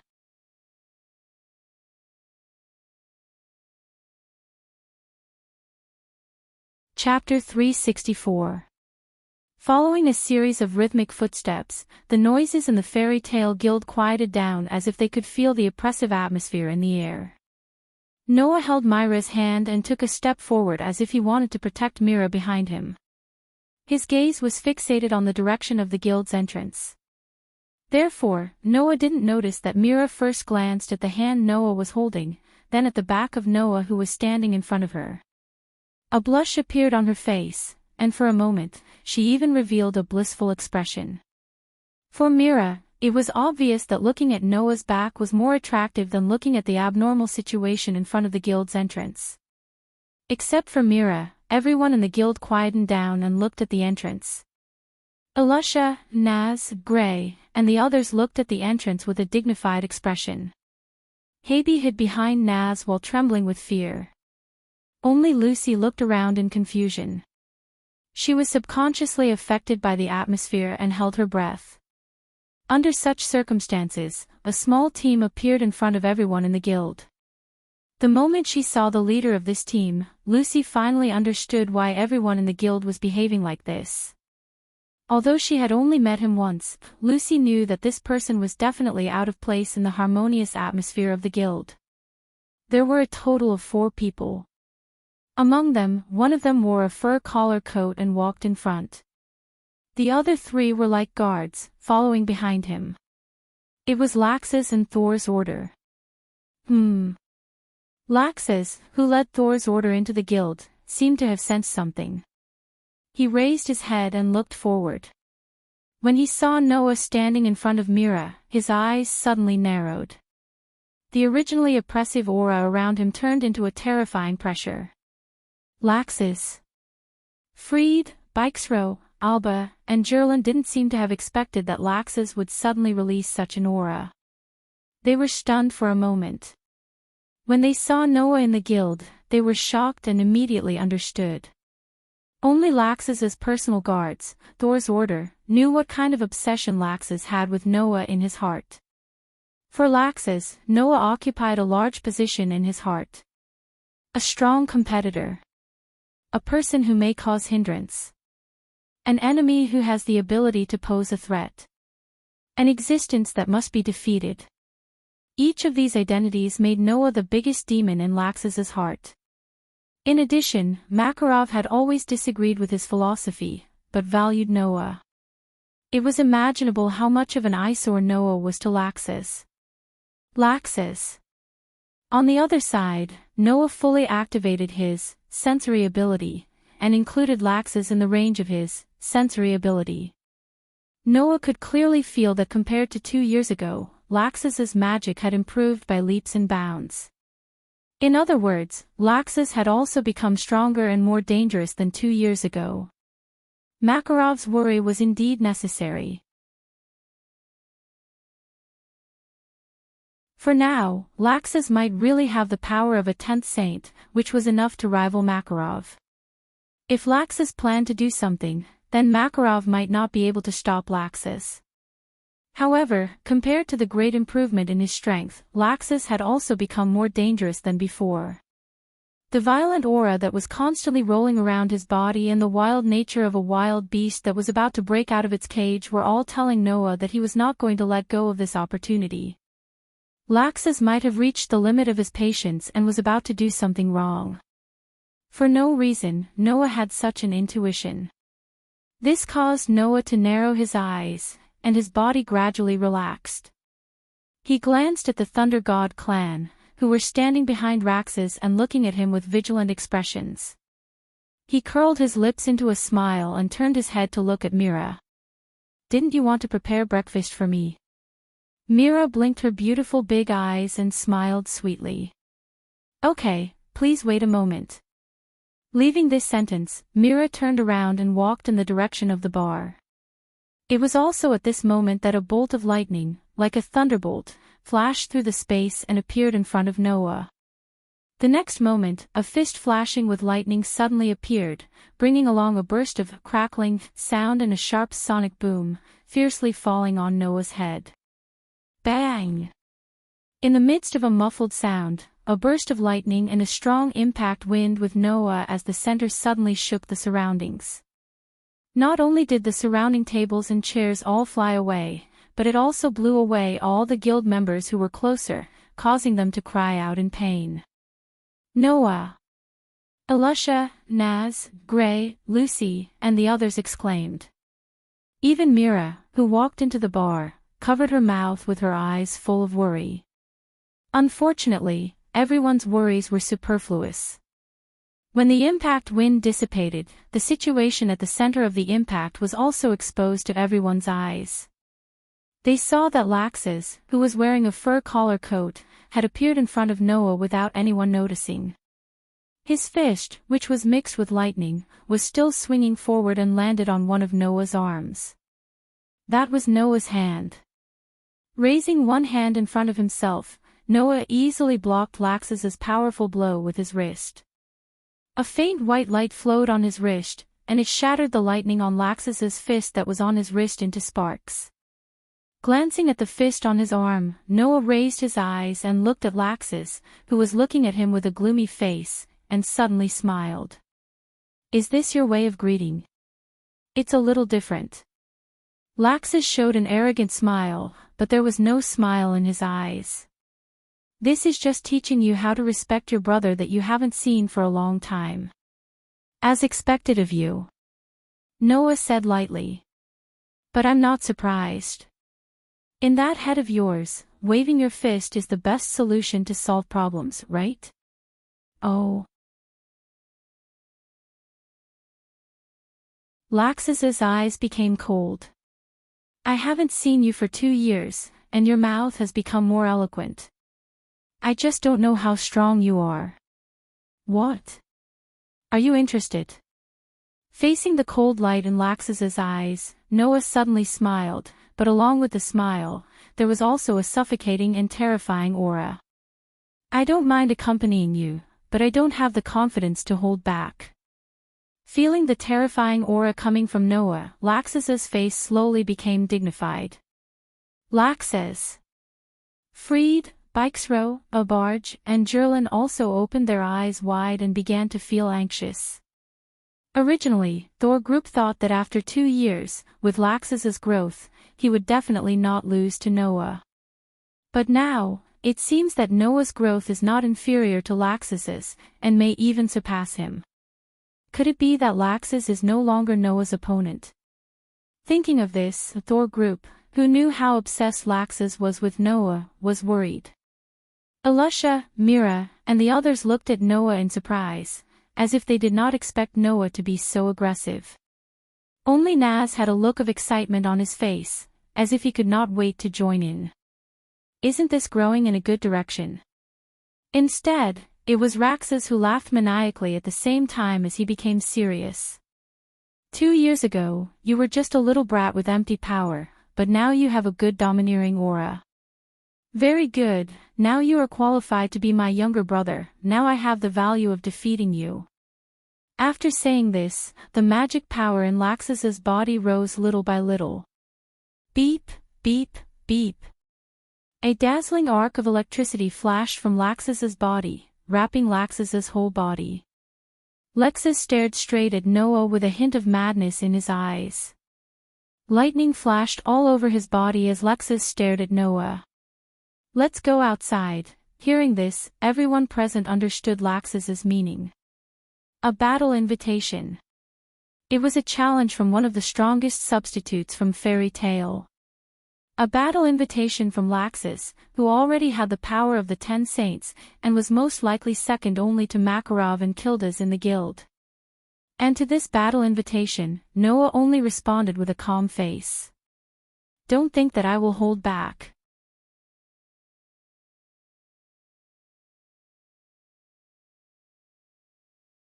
Chapter 365. Don't think that I'll hold back. Noah's words completely ignited the oppressive atmosphere in Fairy Tale. Looking at the two brothers confronting each other in the middle of the field, many guild members swallowed their saliva. Even Alusha, Mira, and the others couldn't help but hold their breaths. Laxus could be said to be an outlier in fairy tale. In fairy tale, Raxus had never had a close relationship with anyone other than the members of Thor's order. In fact, he had even made enemies with almost every single one of them. He was an existence that many people in fairy tale hated. Although they said so, no one in fairy tale would deny Laxus's strength. In fairy tale, there were currently a total of 5 S-rank sorcerers in the guild. Other than Kildas, who was recognized as the strongest, and Mira, who hadn't been active as a magic shooter for 2 years, Laxus, Alusha, and the remaining S-rank magic shooter were known as the 3 strongest candidates in fairy tale. It meant that they could replace Kildas at any time. However, even though they were all S-rank magic shooters, the gap between them was still very big. Just like Laxus. Based on the strength of Laxus's perception ability, Noah could sense that Laxus definitely had the strength to be rated as one of the 10 great saint magic shooters. Another example was Kildas. Even Makarov admitted that he didn't know if he could suppress him. It could be imagined that Kildas was definitely at the level of a 10 great saint. However, the so-called 10 great saint magic shooters were only chosen by the people of the council. They believed that they were the strongest, most famous, and most upright magic shooters in the continent. Among the 10 great saint magic shooters, there were those who weren't good at fighting, and those who were good at fighting. And of course, these 10 great saint magic shooters who were good at fighting were far stronger than ordinary S-rank magic shooters. Although Kildas and Laxus were both S-rank magic shooters, regardless of reputation or conduct, they weren't recognized by the council. Naturally, they weren't able to obtain the title of one of the 10 great saint magic shooters. However, from Noah's point of view, in terms of strength, Kildas and Laxus undoubtedly had the ability to become one of the 10 great saint magic shooters. Even among the 10 great saint magic shooters, the difference in strength between the number 1 and number 10 was like the difference between heaven and earth. How could there not be a difference between S-rank magic shooters? If Laxus had the strength to be ranked one of the 10 great saint magic shooters, even if he himself was an S-rank magic shooters wouldn't be a match for him. Of course, the ordinary members of the guild didn't know about this yet. However, as far as they knew, Raxus had already become an S-rank magic shooter 7 years ago. Now, 7 years later, his strength was even more terrifying. Could Noah defeat Laxus? Just as Mira, who was a little worried, was about to say something to stop this duel, Noah suddenly changed the topic in the arena. That's true, but let's forget about it for today. With that, Noah immediately retracted his hand that blocked Laxus's fist. The mana and aura on his body instantly vanished without a trace. He was just like an ordinary person, weak and powerless. The onlookers who did not expect Noah, who had been so aggressive, to suddenly stop were stunned. Raxus was even more furious, as if he had been insulted. Beep, beep, beep. Suddenly, the electric arcs that flashed on Laxus's body became even more violent. Are you trying to escape? The furious Laxus growled at Noah. Do you think I'll allow that? Hearing that, Noah still didn't use any mana. He turned his head and looked at Laxus with a mocking gaze. Seems like I've overestimated you, Laxus. Don't you have the ability to pay attention to your surroundings? Hearing that, Laxus was startled at first, then his expression changed. He suddenly raised his head and looked in the direction of the second floor. On the second floor's railing, Makarov sat there and looked downwards with a gloomy face. Everyone could feel the anger that permeated around him. 2 years have passed, Laxus. You've indeed become stronger, but your naivety hasn't improved with your age, Noah said sympathetically. Once you're in a battle, you only have eyes for your opponent, but you ignore the possibility of enemies around you. Once you have someone to pay attention to, you will ignore the people around you. Just like how you blindly worship strength, but but you don't pay attention to the things that are more important than strength. Laxus, you're the older brother, don't let me, the younger brother, lecture you. Laxus's body trembled as he stared at Noah with bloodshot eyes. But, what could Laxus say? Although they were in a battle, although they were in his own guild, Laxus didn't notice anything that could possibly affect the battle. Since Makarov appeared here, it was impossible for him to watch the two brothers fight. Therefore, Noah, who first noticed Makarov's appearance, decisively stopped. Compared to Noah, not only did he not notice Makarov's appearance, but he also yelled at Noah because of it. He was like a stray dog. How could he lose by just 1 or 2 rounds? Even if they didn't fight, Noah had already proven himself. He had proven that he was better than Laxus. The truth was right in front of him. What could Laxus say? But this fact made Laxus's anger completely erupt. Are you going to stop me again, old man? Driven by anger, Laxus roared at Makarov's direction. Do you think you can still stop me now? Makarov closed his eyes, and after a while, he suddenly opened them, his old eyes flashing. You've all grown up, I really can't control you. If that's the case, then get out of my way. Laxus shouted without hesitation and pointed at Noah. I must prove that I'm the strongest in this guild. Do you still know that you're a member of this guild? Makarov roared. Even if I, as your grandfather, can't stop you, as the guild leader, I won't watch the members of the guild fight. Laxus, don't challenge my bottom line. Laxus clenched his fists and stared at Noah, his eyes filled with madness and anger, as well as a strong sense of unwillingness. If it was any other place, Laxus would have attacked without hesitation. But this was Fairy Tale, the guild that Laxus valued. Just as Noah thought, Laxus had always valued Fairy Tale, but because of some influence when he was young, Laxus was just like Noah said, a naive person, a child who would never grow up. Who would know that Laxus worshipped strength to prove that he wasn't just the grandson of one of the 10 saint magicians, Makarov, but that he relied on his own hard work? Who would know that Laxus only wanted to strengthen Fairy Tale, but his thoughts were twisted, and he felt that the existence of weaklings would endanger the reputation of Fairy Tale. Aside from Noah, even Laxus himself didn't realize all of this. But it was undeniable that Laxus valued Fairy Tale very much. Thus, the crackling of electricity on Laxus' body gradually weakened. Taking a deep breath, Laxus forced himself to calm down. He raised his malicious eyes and looked at Noah.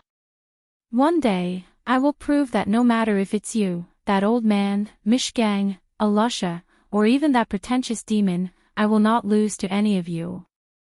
I am the strongest. Leaving these words, Laxus turned around without hesitation and walked out of the guild. Laxus, Freed, Bikesrow, and Albarge glared fiercely at Noah, and then hurriedly followed behind Laxus and left the guild. Looking at the backs of Laxus and the 4 members of Thunder God's Council, everyone in the guild was silent for a long time.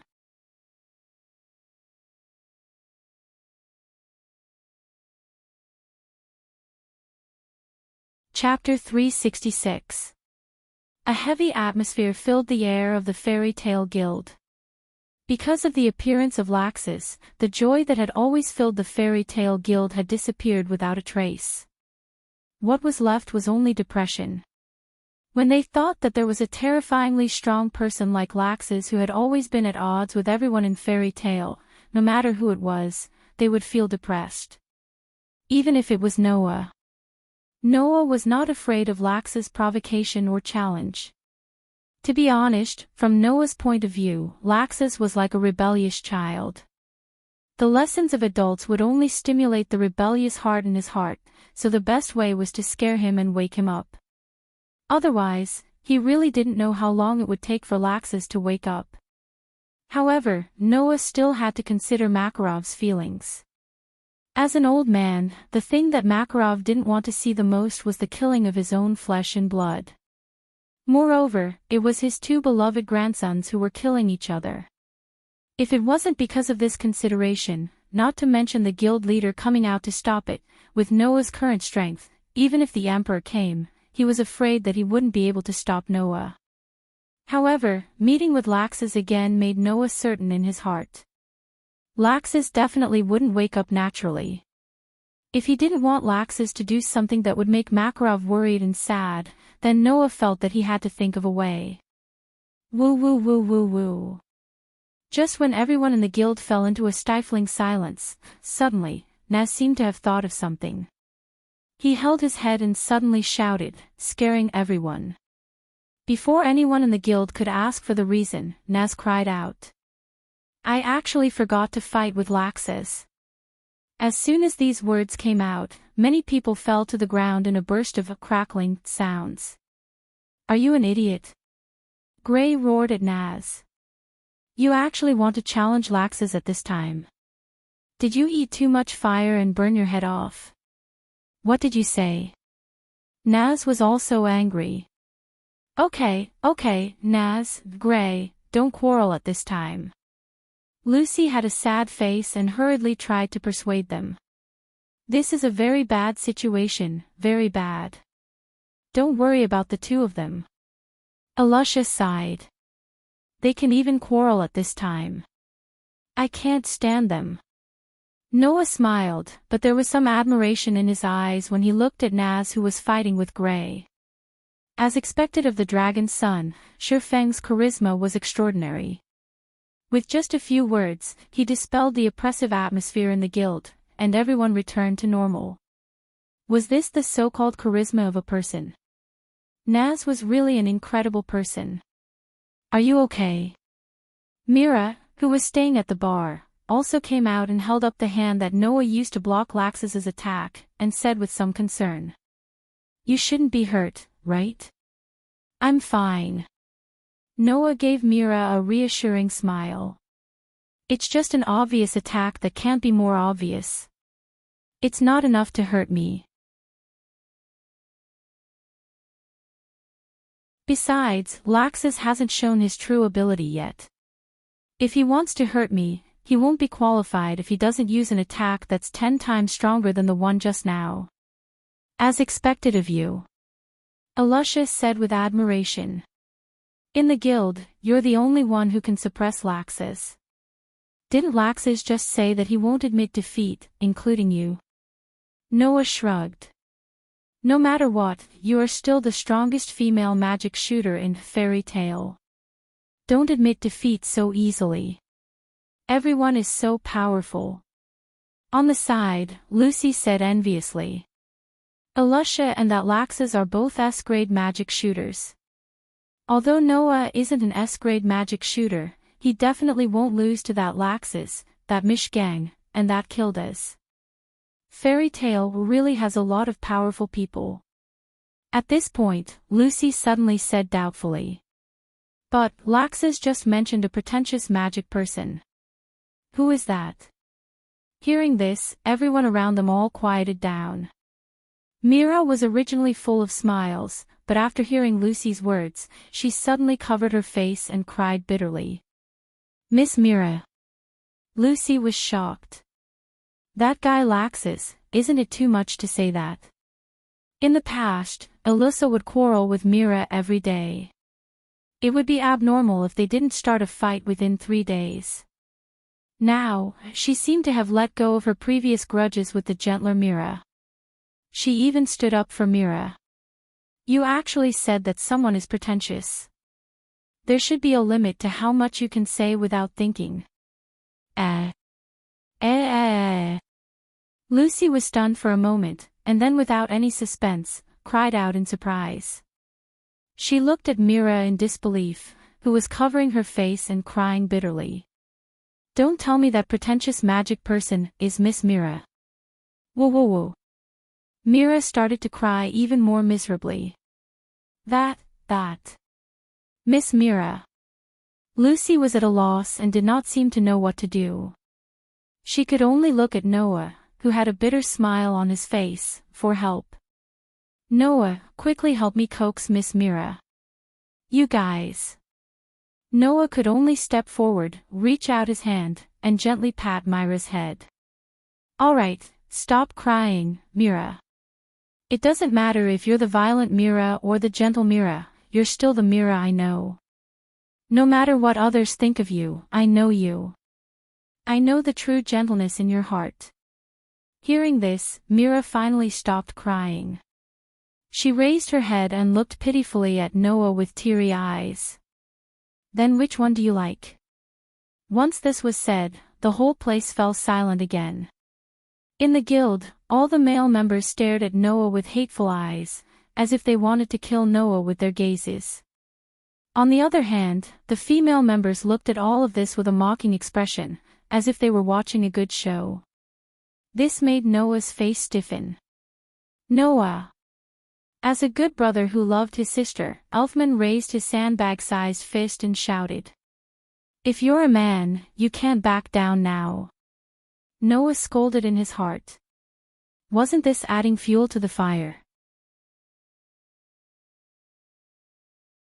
Seeing that Mira was pouting and looking like she would cry at any time, Noah could only brace himself and do it. No matter which Mira. I like both of them, ah. The female members of the guild screamed as if they felt that it was mushy. Oh. The male members of the guild screamed in despair as if they were big bosses that had been defeated. Myra's cheeks turned red, and she finally smiled through her tears. Thank you, I'm so happy. As she said this, Mira stepped forward and put her mouth next to Noah's ear. Since you've confessed, I won't pursue the matter with Lisanna. This sentence was like a bolt from the blue, and Noah was stunned. Mira, so you knew? No. If he thought about it carefully, it would be strange if you didn't know. After all, Mira and Lisanna were sisters, and they lived together. Last night, Noah and Lisanna were affectionate for the entire night, and Lisanna didn't return home. How could Mira, who lived with Lisanna, not know? Moreover, Noah had just returned yesterday, and Mira only needed to think for a moment to know that Lisanna didn't return home and stayed at Noah's place. Then, there was no then. Just like Lisanna knew her sister's feelings best, Mira definitely knew her sister's feelings. Under such circumstances, how could she not know why Lisanna stayed out all night with Noah? In other words, this matter had been exposed from the start. Don't make Lisanna sad, Mira said softly as she tiptoed. Also, don't make me sad. With that, Mira turned her head, and before Noah could react, she kissed Noah in front of all the guild members. Ah! Seeing this scene, the female members of the guild screamed again. Oh! On the other hand, the male members once again let out miserable howls. Many of them even fell to the ground, unable to move. Holding his cheek, Noah looked at Mira, who was smiling gently at him, and his head became dizzy. What does this mean? Is he really allowing me to have both sisters? This is a free lunch.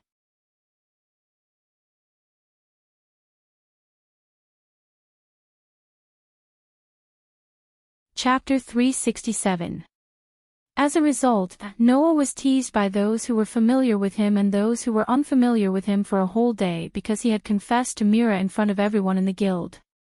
Mira seemed to have fallen into the same predicament as Noah, but the ones who teased Mira were only the female magic shooters of the guild. Although the male magic shooters also surrounded Mira, they used various ways to say bad things about Noah, as if they were advising Mira not to be deceived. In this regard, Mira treated people with a gentle smile that could melt people all day long. Whether it was the male magic shooters who splashed dirty water on Noah or the female magic shooters who made fun of her, she always smiled without saying anything, as if she enjoyed this feeling very much. Under such circumstances, Noah simply retreated. Originally, Noah wanted to see if he should accept some commissions today and go out to work, but after Mira and Laxas made such a fuss, he lost all interest. Thus, today, Noah's 3 meals were prepared in advance by the gentle Mira, and it seemed that Mira even paid the bill in advance, which made many of his companions tease Noah again, saying that he was living off a woman. But it couldn't be helped, who asked Noah's savings in this world to be basically used up in the past 4 years of cultivation, and now he didn't even have a penny left. Although in the guild, even if one didn't have money, they could still eat on credit, and the guild wouldn't let the members here starve, but there shouldn't be anyone who would be willing to eat on credit, right? At least, Noah couldn't stand it. This made Noah secretly sigh in his heart. Except in the world of absolute dual blades, Noah's first worry in every world was how to make money, and it was the same when he returned to his own home. This was really crazy. It seemed that no matter what, he would have to go out to work tomorrow. With this thought in mind, Noah endured the teasing of the guild members for a whole day. But Noah didn't know that this plan of his was destined to be unable to be realized. When the sun went down, Mira came to Noah's room. Looking at Lisanna, who was sleeping soundly on Noah's bed, Mira rolled her eyes at the embarrassed Noah. Then, she came to the bedside and pushed Lisanna's delicate body. "Lisanna, wake up." "Ugh." Perhaps it was because of Myra's voice, but Lisanna still thought that she was sleeping in her own bed. She turned over and mumbled in her sleep. "Sister Mira, I'm very tired today. I don't want to go to the guild. Please, let me sleep for a while more." Tired? Why was he tired? As long as one wasn't muddle-headed, it wouldn't be difficult to guess based on the current situation, right? This caused Noah's expression to become even more awkward. At the same time, it also caused Mira to reveal a somewhat angry expression. She placed her hands on her waist and angrily said to Noah, "I thought that if it was Noah, he would definitely be very gentle to girls. It seems that I was wrong." Noah didn't know how to respond. In fact, the reason Lisanna became like this wasn't because Noah didn't care about the girl's body for his own comfort. Most of the blame lay with Lisanna. Perhaps it was because she had suppressed her feelings for Noah for too long and had suddenly burst out, or because she knew that Noah had been confessed to by another girl, but last night, Lisanna had unexpectedly taken the initiative. That passion was something that even Noah couldn't take. Of course, it wasn't his body that couldn't take it, but his mind. That was why Lisanna's boundless passion last night didn't just make Noah feel good, it also made her feel satisfied and exhausted. Hence, Lisanna had to bear at least 70% of the blame for this. However, Noah wouldn't push all the blame away because of this. Even if it was because of Lisanna's initiative, the one who tormented Lisanna like this was him. He wouldn't refute. Besides, Lisanna had already given everything to Noah. Couldn't Noah bear the scolding of his sister? That wasn't what Noah would do. "What should we do now?" Mira was a little distressed. "Lisanna hasn't been home for a night. We can't let her spend the night outside. Otherwise, Elfman will definitely be worried. I think it's better not to wake Lisanna up." Noah said weakly. "I can send Lisanna back." "Is that so?" Mira tilted her head and made a cute expression. Then, she said helplessly, "That's the only way." After saying that, Mira went to the clothes rack and took down all of Lisanna's clothes. She turned around and sat on the bed. Her beautiful eyes glanced at Noah and her cheeks puffed up. Looking at a girl changing clothes isn't something Noah would do. Hearing that, Noah could only bitterly smile and turn around. He couldn't help but feel sad. At this time, what part of your sister haven't I seen? I've touched her all over. This sentence could only be said in Noah's heart. He couldn't say it out loud. After all, Noah's sharp senses could still feel the displeasure in Myra's heart. Whether it was because her sweetheart had the most intimate relationship with a girl other than herself, or because her most beloved sister's body was taken away by someone else, it was obvious that Mira wasn't as indifferent as she looked on the surface. She just couldn't make things difficult for him. Like Lisanna, Mira was actually very conflicted in her heart. The person her most beloved sister liked was her sweetheart. Mira, who didn't want to see her sister sad, could only choose to give up or be like Lisanna and choose to ignore and escape. Mira and Lisanna, as sisters, only had one thing in mind. That was, they didn't want to be sad, and they didn't want their closest sister to be sad. So, both of them subconsciously avoided making a choice and threw Noah a sentence that best expressed their feelings. "Don't make us sad." That was all.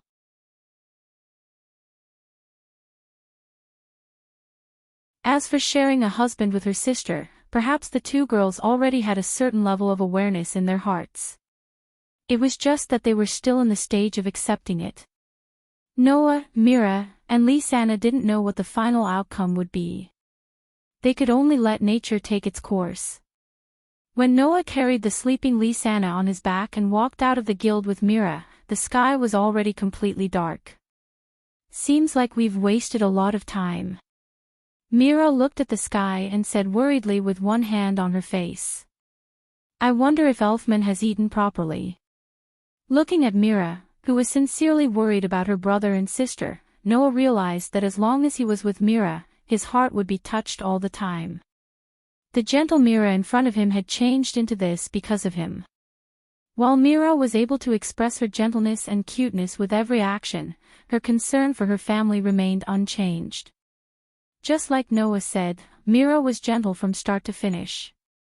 She could become a violent girl to protect her brother and sister, but she could also become impeccably gentle because of a single sentence from her sweetheart. That was enough to prove that there was a gentleness in her heart that outsiders couldn't detect. It was precisely because of this gentleness that came from the bottom of her heart that Mira was able to completely transform herself in just 2 short years.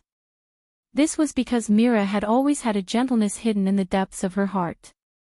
But now, that gentleness was no longer hidden. It was all on the surface. It was also because of this that Mira was able to affect Noah's heart all the time like she was now. "Elfman is no longer a child," Noah said to Mira with a smile as he hid this feeling in his heart. "I believe that he will take good care of himself." "Ha!" Mira smiled gently. "That's true." Just like that, the two of them took the sleeping Lisanna away from the guild and walked to the other side of the street. At that moment, Noah, who was chatting with Mira, felt something strange. Whoosh! An extremely soft sound of something breaking through the air could be heard. At this moment, a bad premonition rose in Noah's heart, causing him to stop in his tracks. Mira stopped as well and asked in confusion. "What's wrong?" Noah didn't say anything and instead released his sensory ability. The feedback from his sensory ability caused Noah's pupils to shrink bit by bit.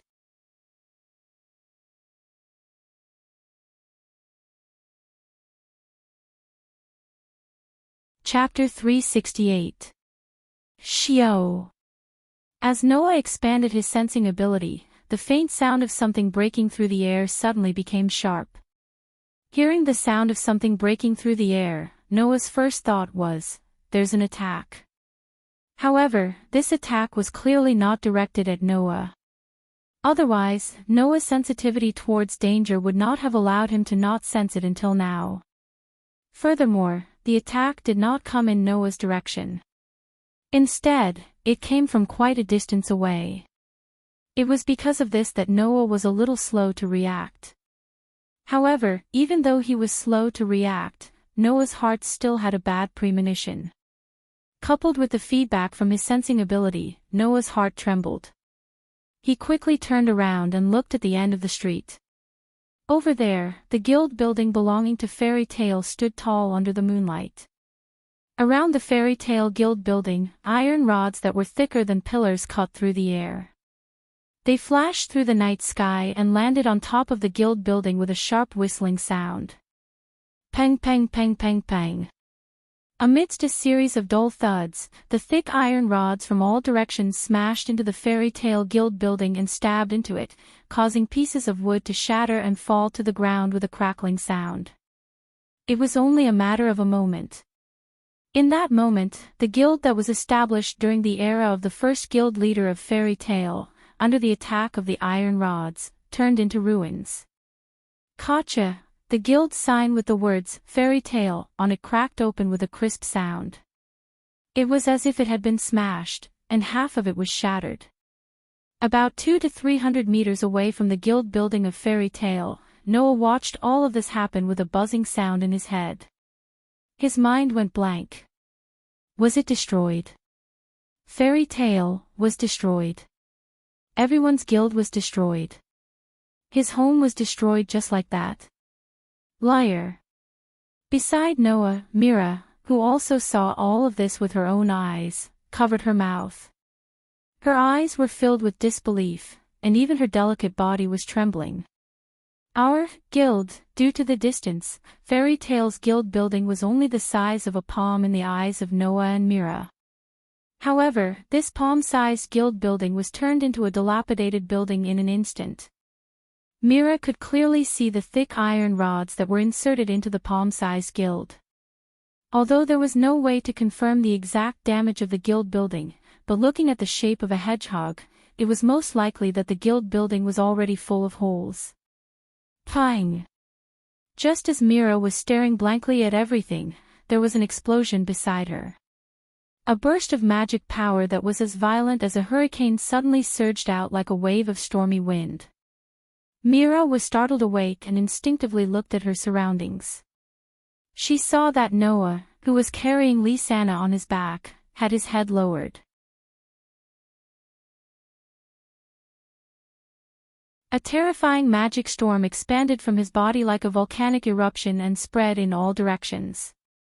It seemed to be deliberately avoiding Mira and Lysana, bypassing the two girls and spreading in all directions.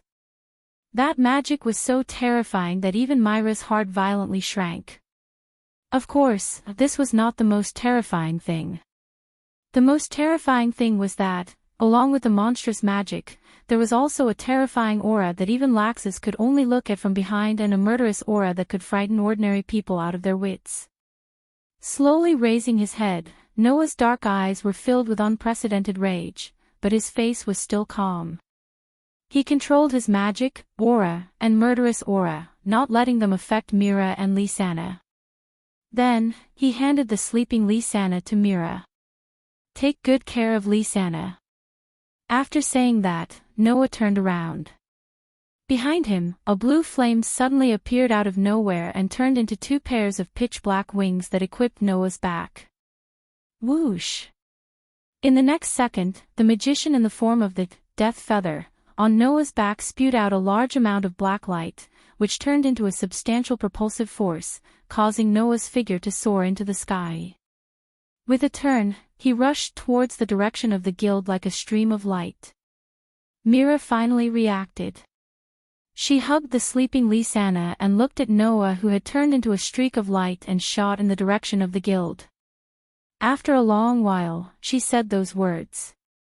Be careful. Against the strong wind, Noah used the fastest speed of a magician in the Death Feather form to reduce the distance of 200 to 300 meters to zero in just 1 or 2 seconds. Floating in the air, Noah looked down at the guild building that had been destroyed by thick iron rods, the fury in his heart surging violently. To the guild members of Fairy Tale, the importance of the guild building was obvious. To Noah, it was not only the guild building, but also the place where he lived. It was his home. His home was destroyed. This fact directly threw Noah's ability to control his emotions, which he was best at, out of the window. He gave his body to the uncontrollable anger to drive him. Even so, the angrier he was, the clearer Noah's mind became, and his thoughts became sharper. In this situation, he only needed to think a little to understand what was going on. Someone was deliberately attacking the guild. With that thought in mind, Noah's gaze shot in a certain direction as if he had sensed something. There, in a small alley, a small dot was gradually becoming smaller at an astonishing speed. That dot was a person. Noah's eyes emitted a frightening cold light. Gotcha!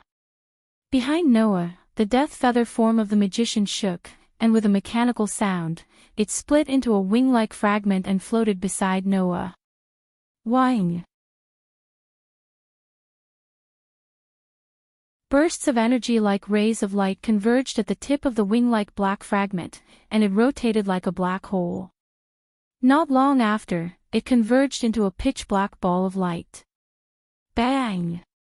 In the next second, the pitch-black ball of light directly exploded, turning into a beam of light, cutting through the sky like a meteor, flashing through the night sky, and falling on the body of the gradually fading black dot. Bang!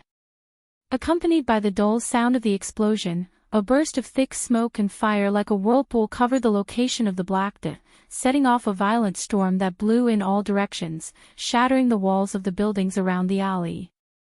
Looking at the place covered by the thick smoke and fire in the distance, Noah waved his hand, and the wing-like black fragment floating beside him moved back and forth, and reassembled on the death feather form of the magician. Immediately, controlling the magician behind him, Noah bent down and flew away. In an empty alley, an open space seemed to have been hit by a meteorite, exposing a medium-sized pit to the air.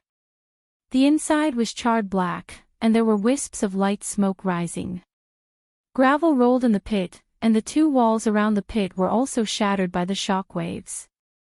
People who didn't know would definitely think that there were two sorcerers fighting here, and this was not rare in this continent where magic prevailed. At a certain moment, in the sky, the sound of a thruster engine reverberated, and a stream of light flew from the distance, arriving above the pit. Looking down at the pit below, Noah slowly descended from the sky and landed next to the pit. Looking around, there were no signs of life in the area covered by his sensing ability. Noah's face was calm, and he walked into the pit. He came to a corner of the pit that was still emitting wisps of light smoke, and looked at the ground there. There was a tattered piece of cloth depicting a certain coat of arms. It was the coat of arms of a certain guild.